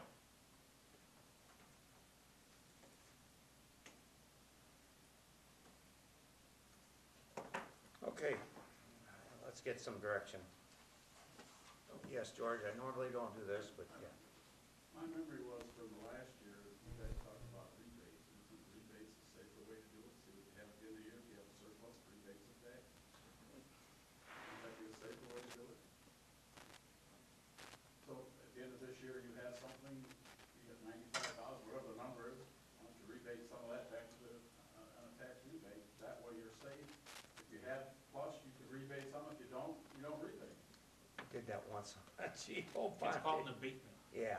It's an abatement, not a. Well, We did. whatever, you know, Yeah. it's a We refund. did that once. It's a refund Well, of here. taxes, if you had extra money left in the year, give some back to the taxpayer. That way, it's a lot safer way to go. Just move the thought. Did I read this, Bob, that we actually have one more month, we could wait? You wanted it in November, right? You said normally, I Yeah, know, you could pass through tax levy at the December meeting, but I'm always afraid there'd be a snowstorm or no quorum, and then you'd have a zero tax levy, instead of a 0% increase, you'd have actual zero. in So November. I was We keeping that November. meeting. We have November to go. Yeah, that came up last year because Bob had brought that up, because I had asked that, and Bob had brought that up. He goes, well, if something happens here in November, because it did get pushed to December. I'm sorry, Bob goes, if something does happen and there's not a quorum or something, you may get your wish after all. Now you're cutting 800,000, So- not just 12,000. I mean, I always wanted one meeting pushing in there. Now, we could draft a levy with both. I guess you could do that. I was hoping we could have a consensus on which way we wanted to go and work with it there. Actually, the current levy, all we'd have to do is take last year's and change the dates if you were gonna do a zero increase, because the numbers don't change other than the bond. The bond amount is actually gonna go down. Yes, it is. For this year. Is there have you heard any rumbles at all, what it's gonna be this year, what we're gonna get? No, not yet, it's too early yet. So we won't really know. don't even know. No, you won't know until. You can ask for 10%, you might get a 0.5%. Yeah, So we probably won't know until mid-November. you don't even know. You can put any number down you want. Yeah, but if you do ask for 3 and it does become 3, that's what it is. If you ask for 2 and it becomes 3, you're still gonna get 2. That's correct. Or 0. If I was a betting man, I'd put my numbers on a 1.5 probably. And there's always some fluff in there because you don't know what new development's gonna be assessed at. Because you get the full amount on the new development, then you get your COLA on the existing. So it's very, very confusing how they do the taxes. Do we have a consensus now? I don't know. Can I make a motion authorizing the drafting of a 0% tax levy for 2012 collectible in 2013? Got a motion on it? We got a second on it? Second. Second by trustee Cleary. Discussion or questions? Roll call. Cleary? Yes. Samansky? Yes. Caprows? Yes. Coleman? Yes. Whalen? Yes. Now, let me clarify, we have just frozen our operating levy for 1 year. The bond levy will go down a little bit. We have no control over the road and bridge levy. Okay? So you can't tell somebody the village didn't raise your taxes if they look at the village road and bridge levy and the township asked for its full 2%. So be careful how you couch that. We didn't do We can also anything say that under this board didn't levy that. That's correct. We did do nothing under our control to raise their That's taxes. correct. I just We wanted had to, nothing to do with it. I want to understand that point. Just a point. The reason why I hesitated is what I, and this is never gonna get resolved, I don't think, is there is a possibility that if we don't take from the reserves, that we may have to cut something somewhere down the road. Possibly. And that's what's bothering me, is without knowing what that something is, that's what concerns me. That's what concerned me last year when Jonathan brought it up. Okay, I was willing to listen to it, and I was hoping that maybe some miracle would come up and say, look, we can get rid of this and we'd be fine. We I told think them the last year. village president's intention is to encumber revenue out of the current budget. Okay, well, I just That's wanted your to explain. intention, I would What's assume. that? You're gonna encumber some revenue out of the current. Yes, yes, That's what he wants to do. you have carryover every year. I understand. And don't get me wrong, but we can become more efficient than what we are. I don't know, I guess I've been around here too long. I just think that we are not operating as efficiently as we should be. I think we can curtail expenses somewhat. Might be wrong. Sure looks like it to me. And where were we I'm not last year saying with about respect? personnel or anything of that nature. Well, that's my point. Yes. That is my point, is last time when we discussed this, we went sort of straight to the jugular vein, okay? And that's what bothered me, and you've heard this before, that before we get to the jugular vein, we should consider other things before that. And I hear what you're saying tonight, I agree, and I'm willing to consider the 0% and obviously it passed, but what's concerned me is we still are dealing with the unknown cuts in the future. And the one thing that none of us want to do on sitting here is to make sure that services are curtailed in any way or form. You know, and that's what, I just wanted to explain that why I hesitated, is because we're dealing with the unknowns. It depends on what you consider a service, Greg.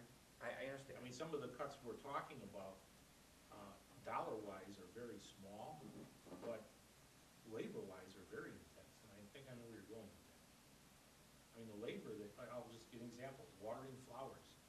I mean, that's a full-time man, 3 hours a day, 7 days a week. Yep. From Memorial Day to Labor Day. I agree, but And if there's these, a cut that has to be made, that's something that's gotta be looked at. these suggestions aren't coming up here now. You know what I mean? No, You're no, just, it's too early. and that's my point, that's what's bothering me. What you just did is you cut your potential revenue by $12,106 is what you did. What's also bothering me is I'm hearing now that we could curtail this, we could be more efficient at this and all that kind of stuff, well, why didn't we do that years ago? Why didn't we do And we that could last have, year? and we could have. You know what? You're right. We could have. Okay. And let's face it, you show me a government there isn't waste in. You show me one. There's probably waste in everything. There you go. He's talking about cutting brush pickup to once a month. That's a possibility, is that correct? Paul? At least some of the efficiency? That's one scenario. Yeah. I don't know if And anybody's that's- around town, but, you know, like this time of the year, today they had brush pickup. You didn't have enough brush out there for a half a load of brush. There you go. And here we're running trucks and 3 men running around town every 2 weeks. I don't think we need that. I think you can cut personnel, not cut the personnel, but the way they're working. But exactly what you're saying now is what I would have liked to have heard before we went for something like this, because now I have an idea what you're thinking. I have no idea what anybody else is thinking. That's my point. Just like last year, we were willing to listen, what we were gonna do. But these cuts don't involve dollars. It's reallocating resources. Is that Yeah, correct? that's right. It's not whole dollars, I mean, but, Sure it is. It's well, fuel expenses, it extends into dollars, yeah, whatever. I don't know, my intention is not cutting any personnel, that's for darn sure. That would be my intentions. But I think we can become more efficient. Do we have waste? Yes, we have waste. If you want me to bring you some pictures, I will.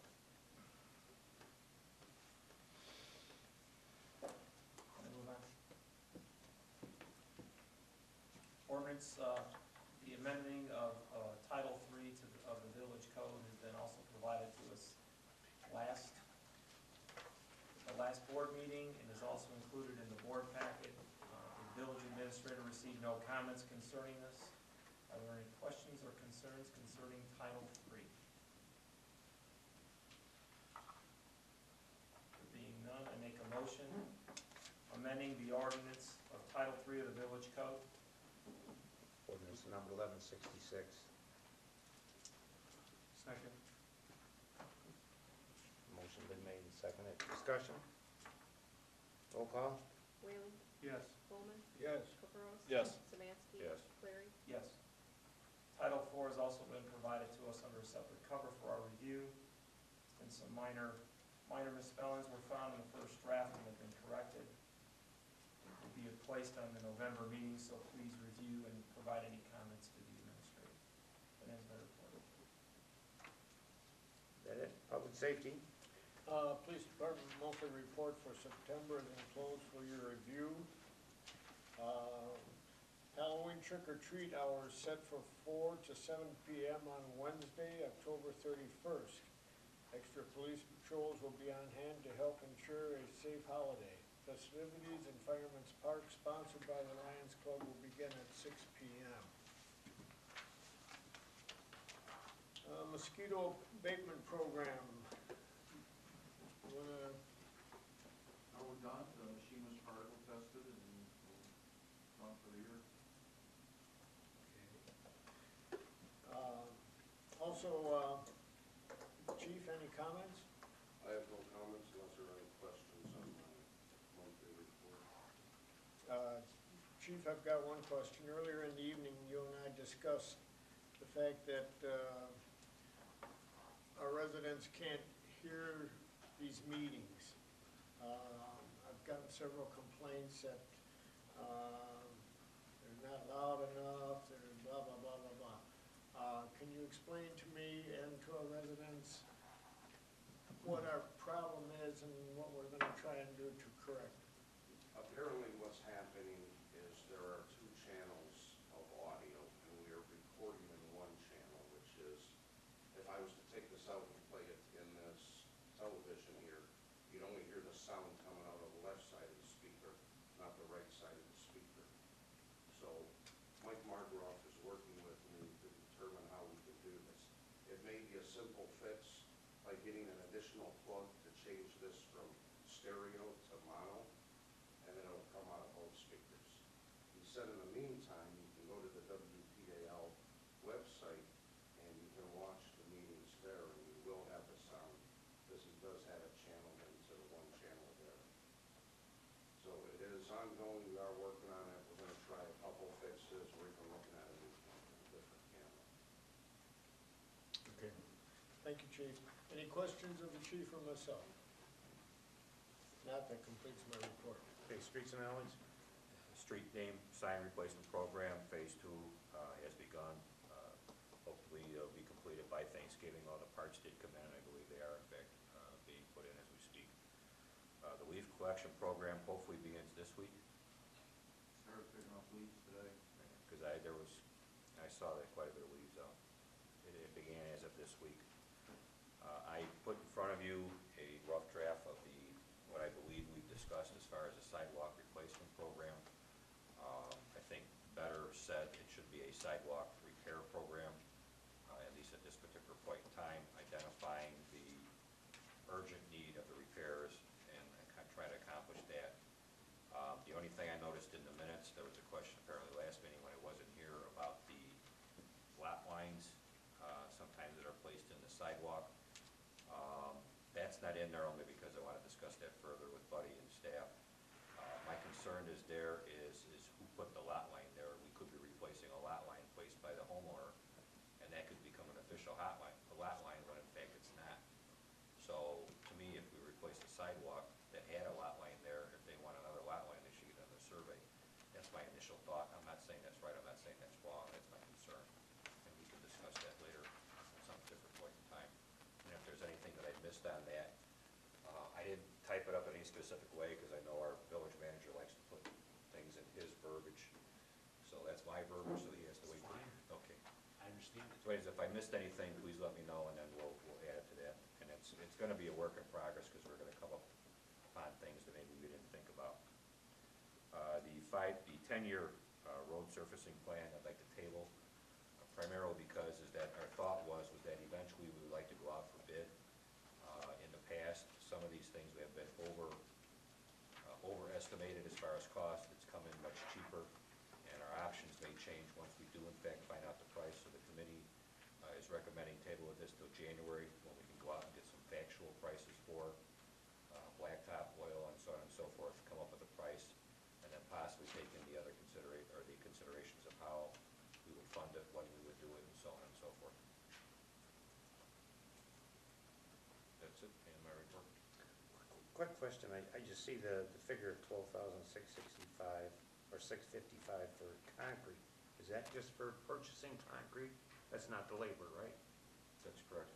Bottom Just line is purchasing it's 12,000. concrete, okay.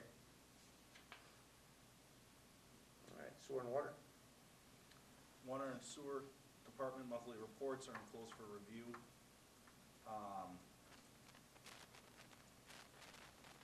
Next item is consider a motion declaring 4 old water accounts as uncollectible.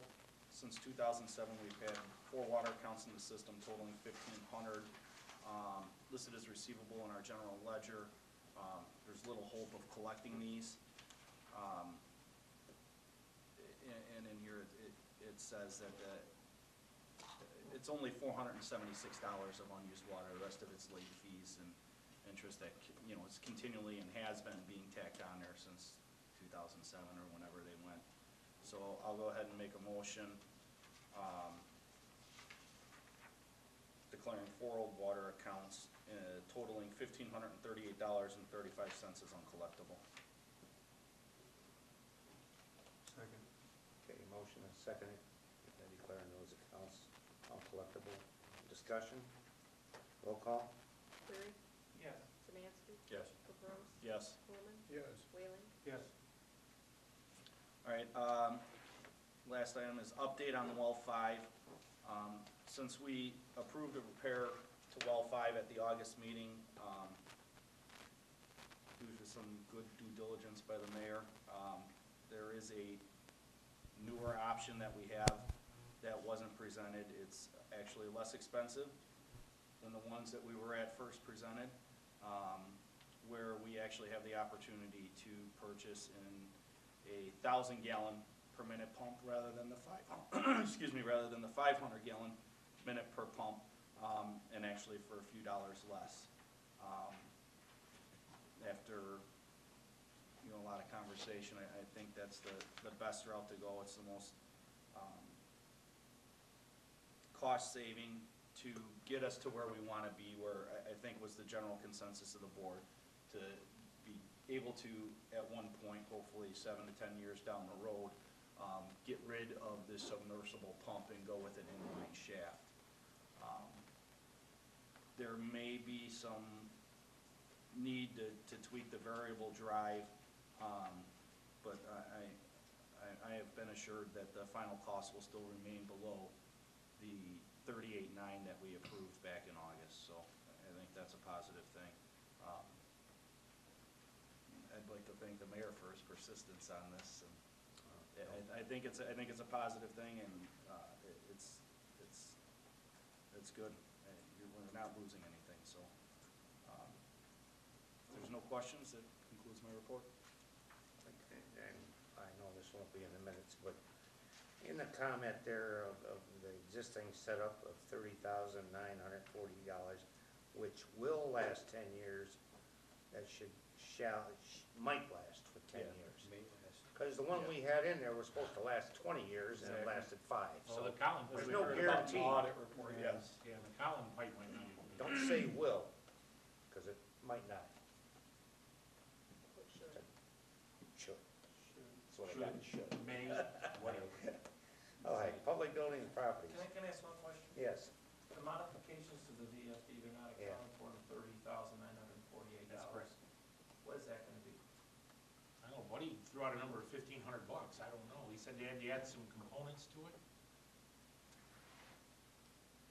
That's I'm not gonna get committed to that. Okay, I know the full cost of a new VFD is $7,500, so I it was should go told over that.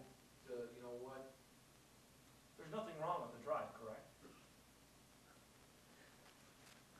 I believe there has to be some added commands to it. There's only one port, and I'm not, only able to take one command at a time. It's either all or nothing, Brian. So that means they have to do, is it achievable? Yes. The dollar amount? I don't know. Are we planning on using the drive? I would say so, yes, but it has to have a little bit of work changed to it. know if this motor is rated to use a drive? Should be, yes. Yes, it is. Are we within the length allowed by Franklin for their motor? I No, can't say that. no. Joe, we Based asked on Joe looking that. at Franklin's documentation for the 500 horsepower, you are in exceedance of the allowable. You cannot use that drive without putting in filters. Joe, On which one, on Brian? the 500. The 500. The 500 So Franklin, it would've cost us Hang on. more anyhow. let me finish. Yeah. The 500 Franklin, in the documentation provided by Franklin, they stated if it's used with a VFD and your exceedance of 50 feet, you have to put filters in. So if you plan on using this and your line to that pump is how long? About 200 feet of cable length? Yes. You would need to put filters in. That cost will go up. So you have two options. You invest in using the drive and putting the filters in and programming the drive correctly, or you get rid of the drive altogether.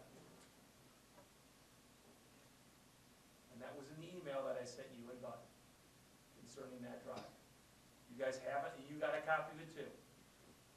The question now, you're talking 500 gallons per minute. No, I said the documentation, Paul, the Mhm. documentation provided by Franklin Mhm. with the 500 horsepower pump Right. stated it is rated for VFD if you use the following criteria.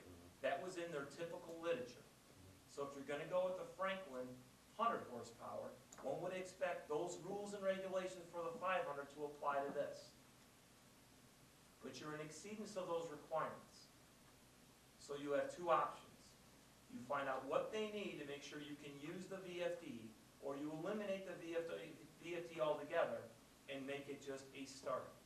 And on and off. Yeah. Then you need the pinch valve. Then you would need the pinch valve.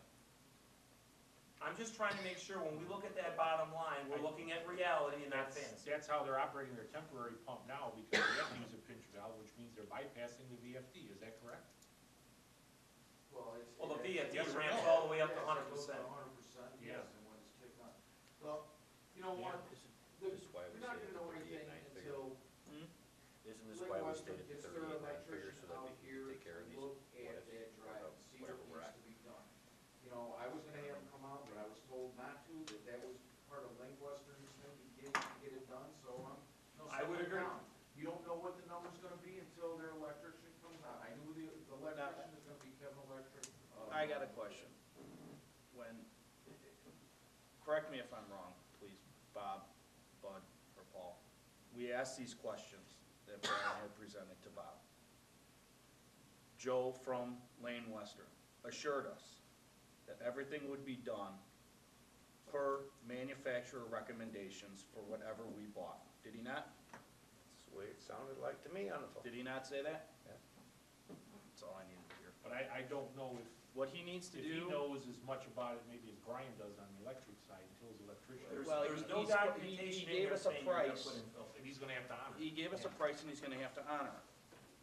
But And that's, and we were told in the meeting that everything would be done per recommendations of the manufacturer.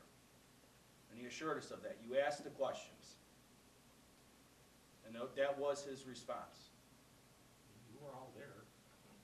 I'm not the only one that's, Yeah, but I'm not pulling this out of midair. This is what was told to us by this sales rep. I'm fine with it. do you believe, Brian, that modifications that need to be made to VFD can be done for under the 38.9? Real easy, take out the links, remove the drive, and you're done. It's cross line start. Put a pinch valve in, you're out of there. That should be cheap. You will not be using that drive. If With you another- plan on using that drive, plan on putting filters in. Is there any drive that would work without filters? No, because you exceed the distance. Here's the problem. It has nothing to do with what the manufacturer of the drive states. It has everything to do with what the manufacturer of the motor states. Franklin's indicated that their motors are not rated inverter rated duty. That's exactly what you need when you put on a drive. If you're gonna buy a standard motor, you need to put filters in. Is this 100 gallon of Franklin? Yes. It's not an inverter motor. I believe the Byron Jackson was. 1,000 gallon, I'm sorry. It still failed, but it was. And they state in, again, in the documentation, the typical documentation they gave us on Franklin's 500 is, we do not make an inverter-rated motor. No, they don't. But if you plan on using this with a drive, and you do have a pulse width modulated drive, then you need to do the following. If you exceed so many feet, Is it expensive to put this filtering in? it all depends on how they purchase it. What if it's 145 feet? Would it be okay then?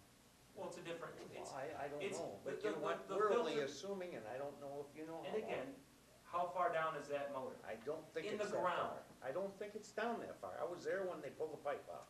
I don't know what the lengths of pipe are. What do they have, about 6? Yeah, it's down there, 200 feet, but it's. We don't know. We don't Yeah, it know. is, it's 257 We don't have a feet. clue. Okay, I don't know nothing about it, you're right. And then- Well, here's the clue. Oh, you're right. Do you exceed 20 feet? Yeah,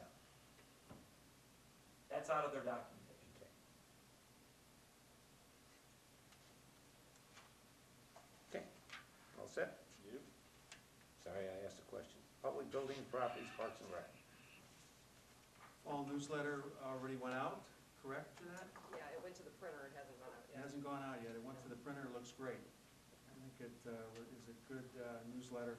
Sufficient ads were sold to cover the expense of the full color newsletter. We seem to be having less of a problem selling ads since we went to full color. They seem to like that. Okay, good. Update on the fire department proposal to build a 2-story garage and storage building behind the fire station. Since that time, it was learned that the fire district board agreed to provide an offer to EastCom to build a 4,000 square foot dispatch center onto this building and lease the addition to EastCom for $1,200 a month for 10 years. Basically what this is saying is, this is just for information right now, but it looks like it's gonna be bigger than the 2-story building that they were proposing. I have not heard anything new, do you? I haven't heard anything new. Paul, has anyone approached you about it? So we'll have to wait and see what they have, but there's gonna have to be a different, configuration or something. Does it need to be at that site? Well, that's another thing that we talked about, is possibly a different site. But I would think that they would want it in that building or close to the building. So that's more info to come. That ends my report. Okay, planning building? Both the building department monthly report and also the code enforcement monthly report is enclosed for your review. We're gonna consider an ordinance amending the zoning code pertaining to temporary off-premises signs with an effective date of January 1st, 2013. I think everybody was there, all the board members were there, along with the PCZC board. And we talked about this, and it seemed to be in agreement or consensus at that time. Can anybody add to that, or does anybody want to add to that? If there is, I had a couple questions. I was unable to make that Oh, you meeting. were, because okay. Yeah, I wasn't there. I was stuck at work and just couldn't get here. I had a couple of questions. So this is 60 days per year. 60 continuous days per year. So then after that year expires, and then another 60 consecutive days. What if a guy puts up a sign for 1 A week and takes weekend, it down? every weekend? No, if he gets 1 shot a year. Because we're not gonna keep a ticker, a ledger on everybody's sign, you know what I mean? You get 1 shot a year, whether it's a week or 60 days, that's your period. And I know what you're gonna ask, what falls under that category? What, development signs? Yeah. A real estate developer or real estate for sale house with a directional arrow down this way. A developer selling homes, homes for $179,000 this way. Where do we, We have typically allowed those from Friday night to Monday morning. They allow to put them up for the weekend, and they have to take them down. If they don't on Monday morning, Julie goes around and pulls them all out. We've typically allowed those from Friday night to Monday morning. How are these different than other temporary off-premise signs? They're not, So, some temporary off-premise signs are okay on weekends, other temporary off-premise signs are good for 60 continuous days in a year. I consider real estate signs different from a retail business sign. Yeah, I told you my opinion on that. I think that a real estate sign that's in somebody's yard is a real estate sign and should be considered different and not a temporary, it's on premise. You know, an arrow pointing house for sale this way, or a developer with a sign out there saying, you know, homes for sale this way, I don't think that's a real estate sign. I don't think a developer selling homes, that's a real estate sign saying home's $179,000 this way. The same as I don't think a foreclosure, bankruptcy arrow, auction sign, you know, or this property address this way, is any different either, right? Do those fall under any special laws pertaining to real estate signage? I don't know. We've never pulled out a foreclosure with an arrow sign. If there's a house under foreclosure and there's an auction, we leave the auction sign up. We just haven't touched it. Well, but with this ordinance in place, I'm asking, what do we do? It was administrations that we were going to continue to do Friday night to Monday morning on real estate signs and development signs. Retail business signs would get 60 days either. That's what we were gonna do. Now, if you wanna change that and follow the law for everybody, Well, I just thought that the whole idea of kicking this back to PZC was because that the village board wasn't happy with them tabling it, that they wanted something solid that we would follow. this is the first time I've heard of this. That would come up. be, that if it's gonna be, that it was, I thought that was the discussion here last month, that they didn't like the idea of tabling it, which PZZ presented to us at first, and they sent it back. And He's here, I don't, well, two of the representatives here, it's not that we didn't like it, it's that they didn't make a recommendation yet, so bottom line is we asked for a recommendation. The idea was that it didn't allow it at all, and we were looking for some guidance on how to allow it for a new business in town. So we were asking to make the ordinance more lenient But I'm than at, it is now. yeah, But but then now, if you, correct me if I'm wrong too, Bob, then I'm on, these real estate signs that you're referring to, I thought was covered in another part of another ordinance. I remember seeing it. Or state statute. A subdivision sign is. He's referring to a real estate agent saying house for sale with an arrow. And puts it at the corner. But those There's are no the things. difference. One of the questions we had during that meeting was, does that fall under state statute for real estate or That's not? correct. None of us could answer that We question. didn't know, and I still don't know. I 'Cause think the- Scott this- left before that came up. Because it's the same as a political sign. The village cannot pass an ordinance to tell people you can't put, they can't put it in the village right of way, but we can't tell people you can't put Sign to the property. a signage on their property that's for political parties because it's against state statute. We can't pass an ordinance that violates state statute. but what, So the question is, does that fall under the real estate rules that the state statute that's what I'm provides or asking. not? I don't know. If you have these every half mile on a 3-mile path of a, you know, popcorn trail on the way to the house, are those temporary signs? You got real Is estate that a right real, here. is that a real estate sign? Because I thought a real estate sign is what you put in somebody's front yard on a house that's for sale. You got real They're estate. all real estate signs, directional sign in front of the house. We could have our board of realtors come out. Tom Joseph? Tom Joseph, and talk about signs. I'd say about, this is when we were in the old village hall.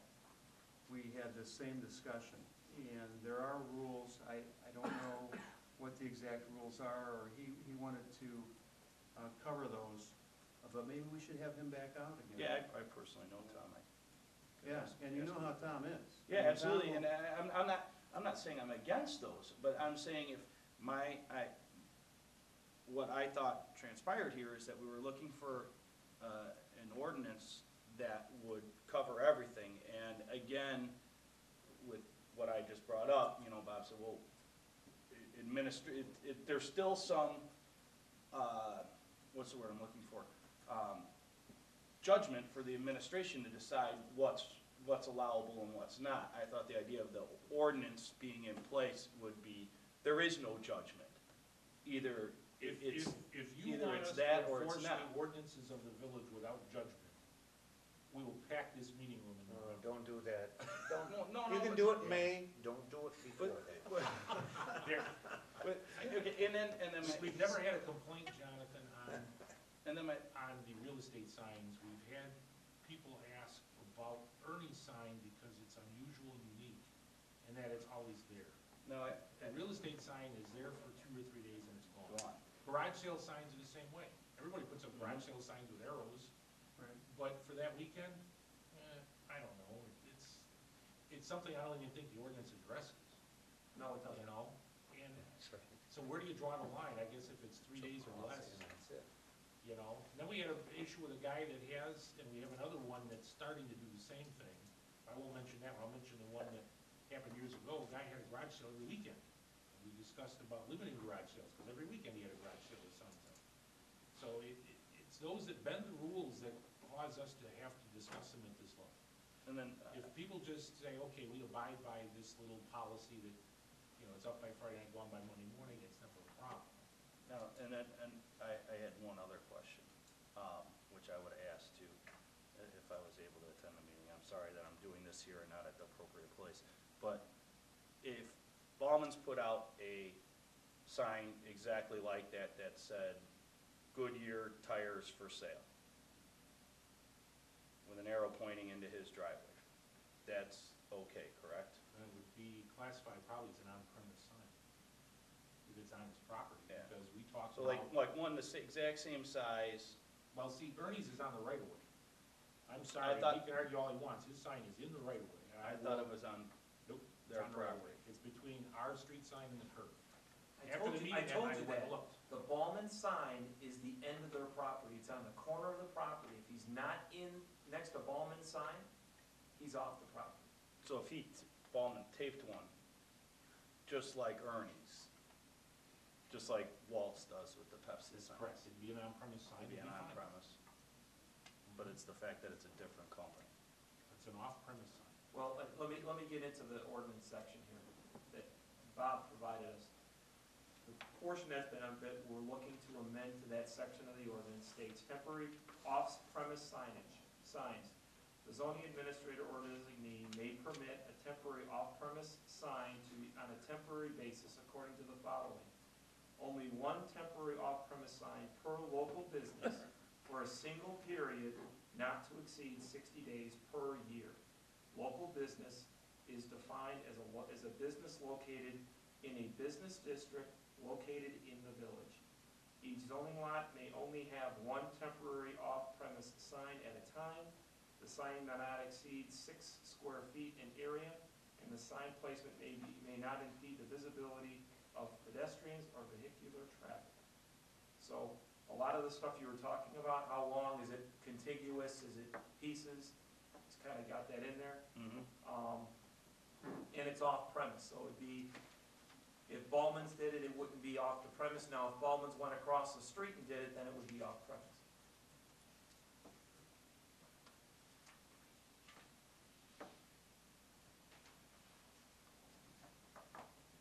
Okay.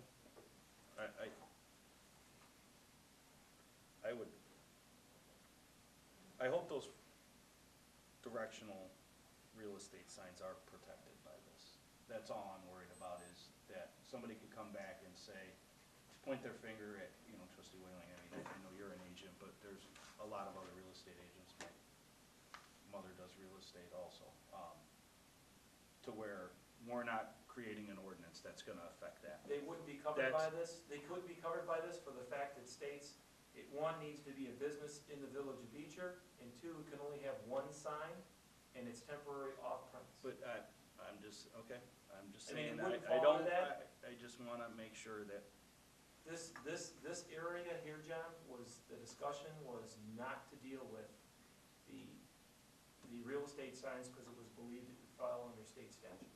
and I just hope that it doesn't come back and say that a real estate sign is what you put in your front yard, not something that you put up and take down every weekend. So, I asked my questions then. I have no other questions.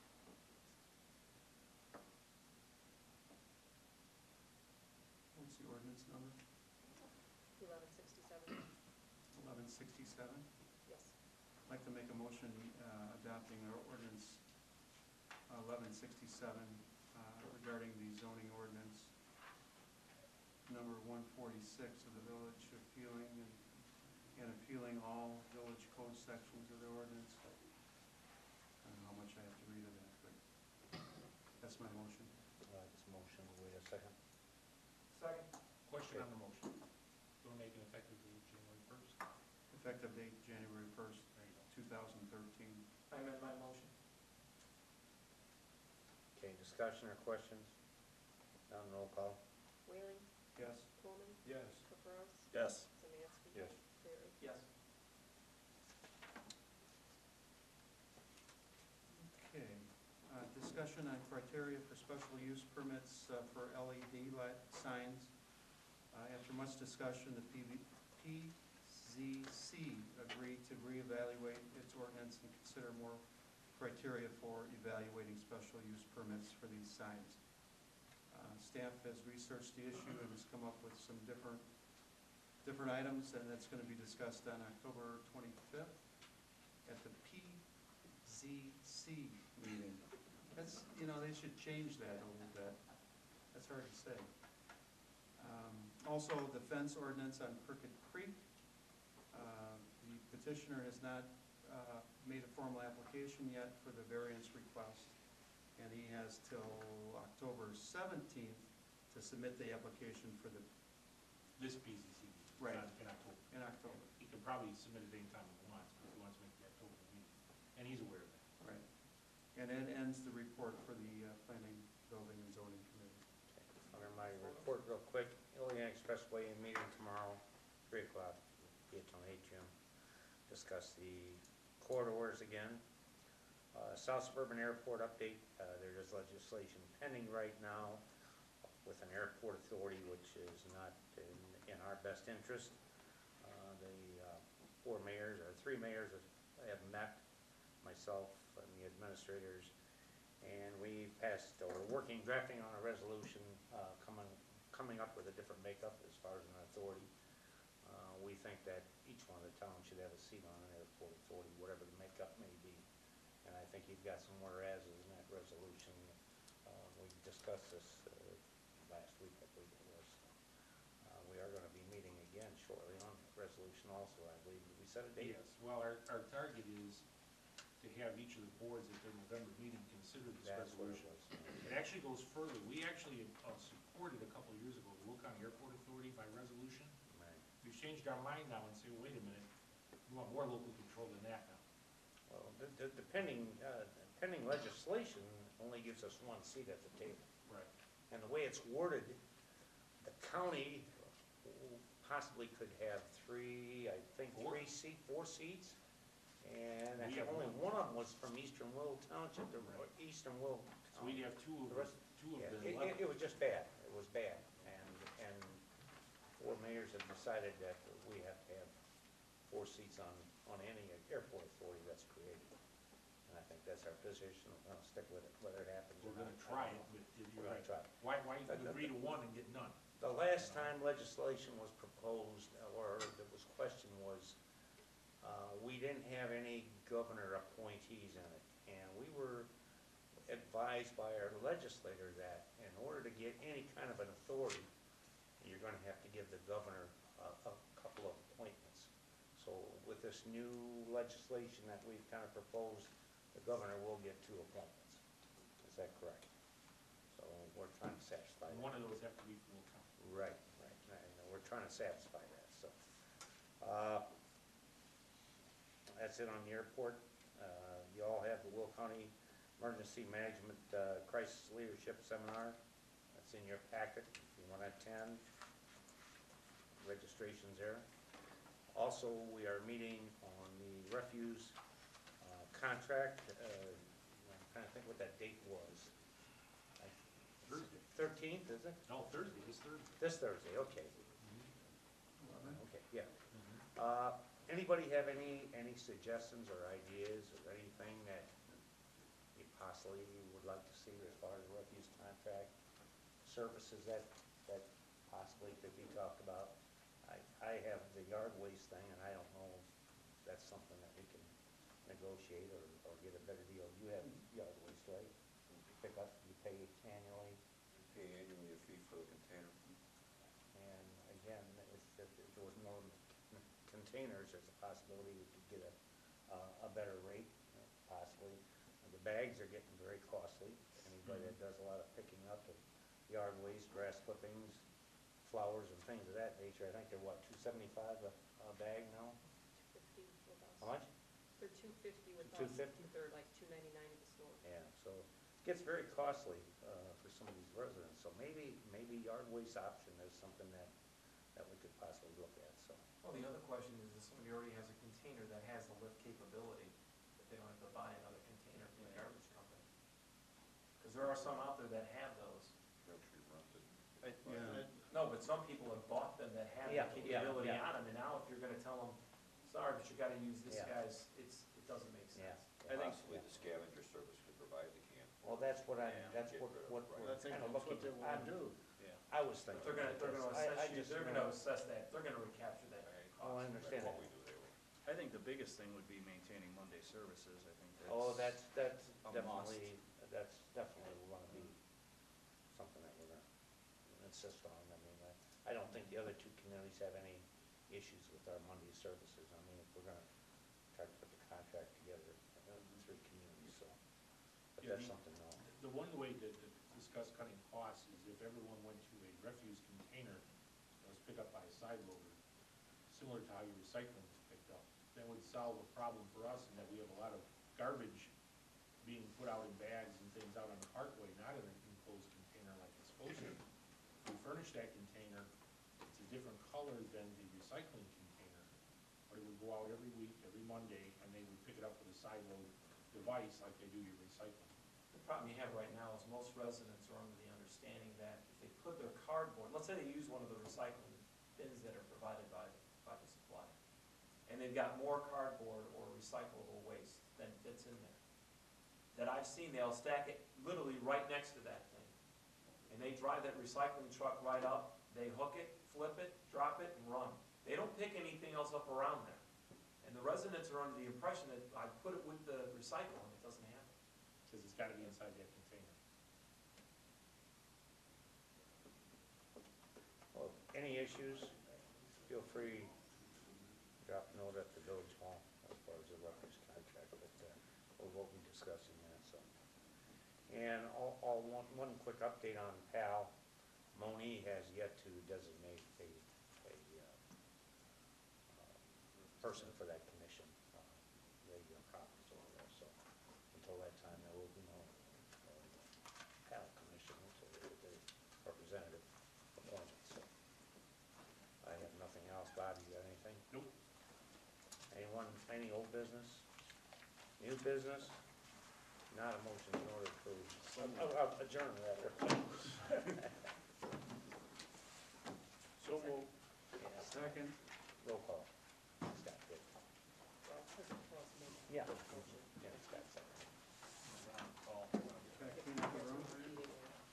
Clary, Yes. Samansky. Yes. Caprows, Yes. Coleman. Yes. Bailey. Yes.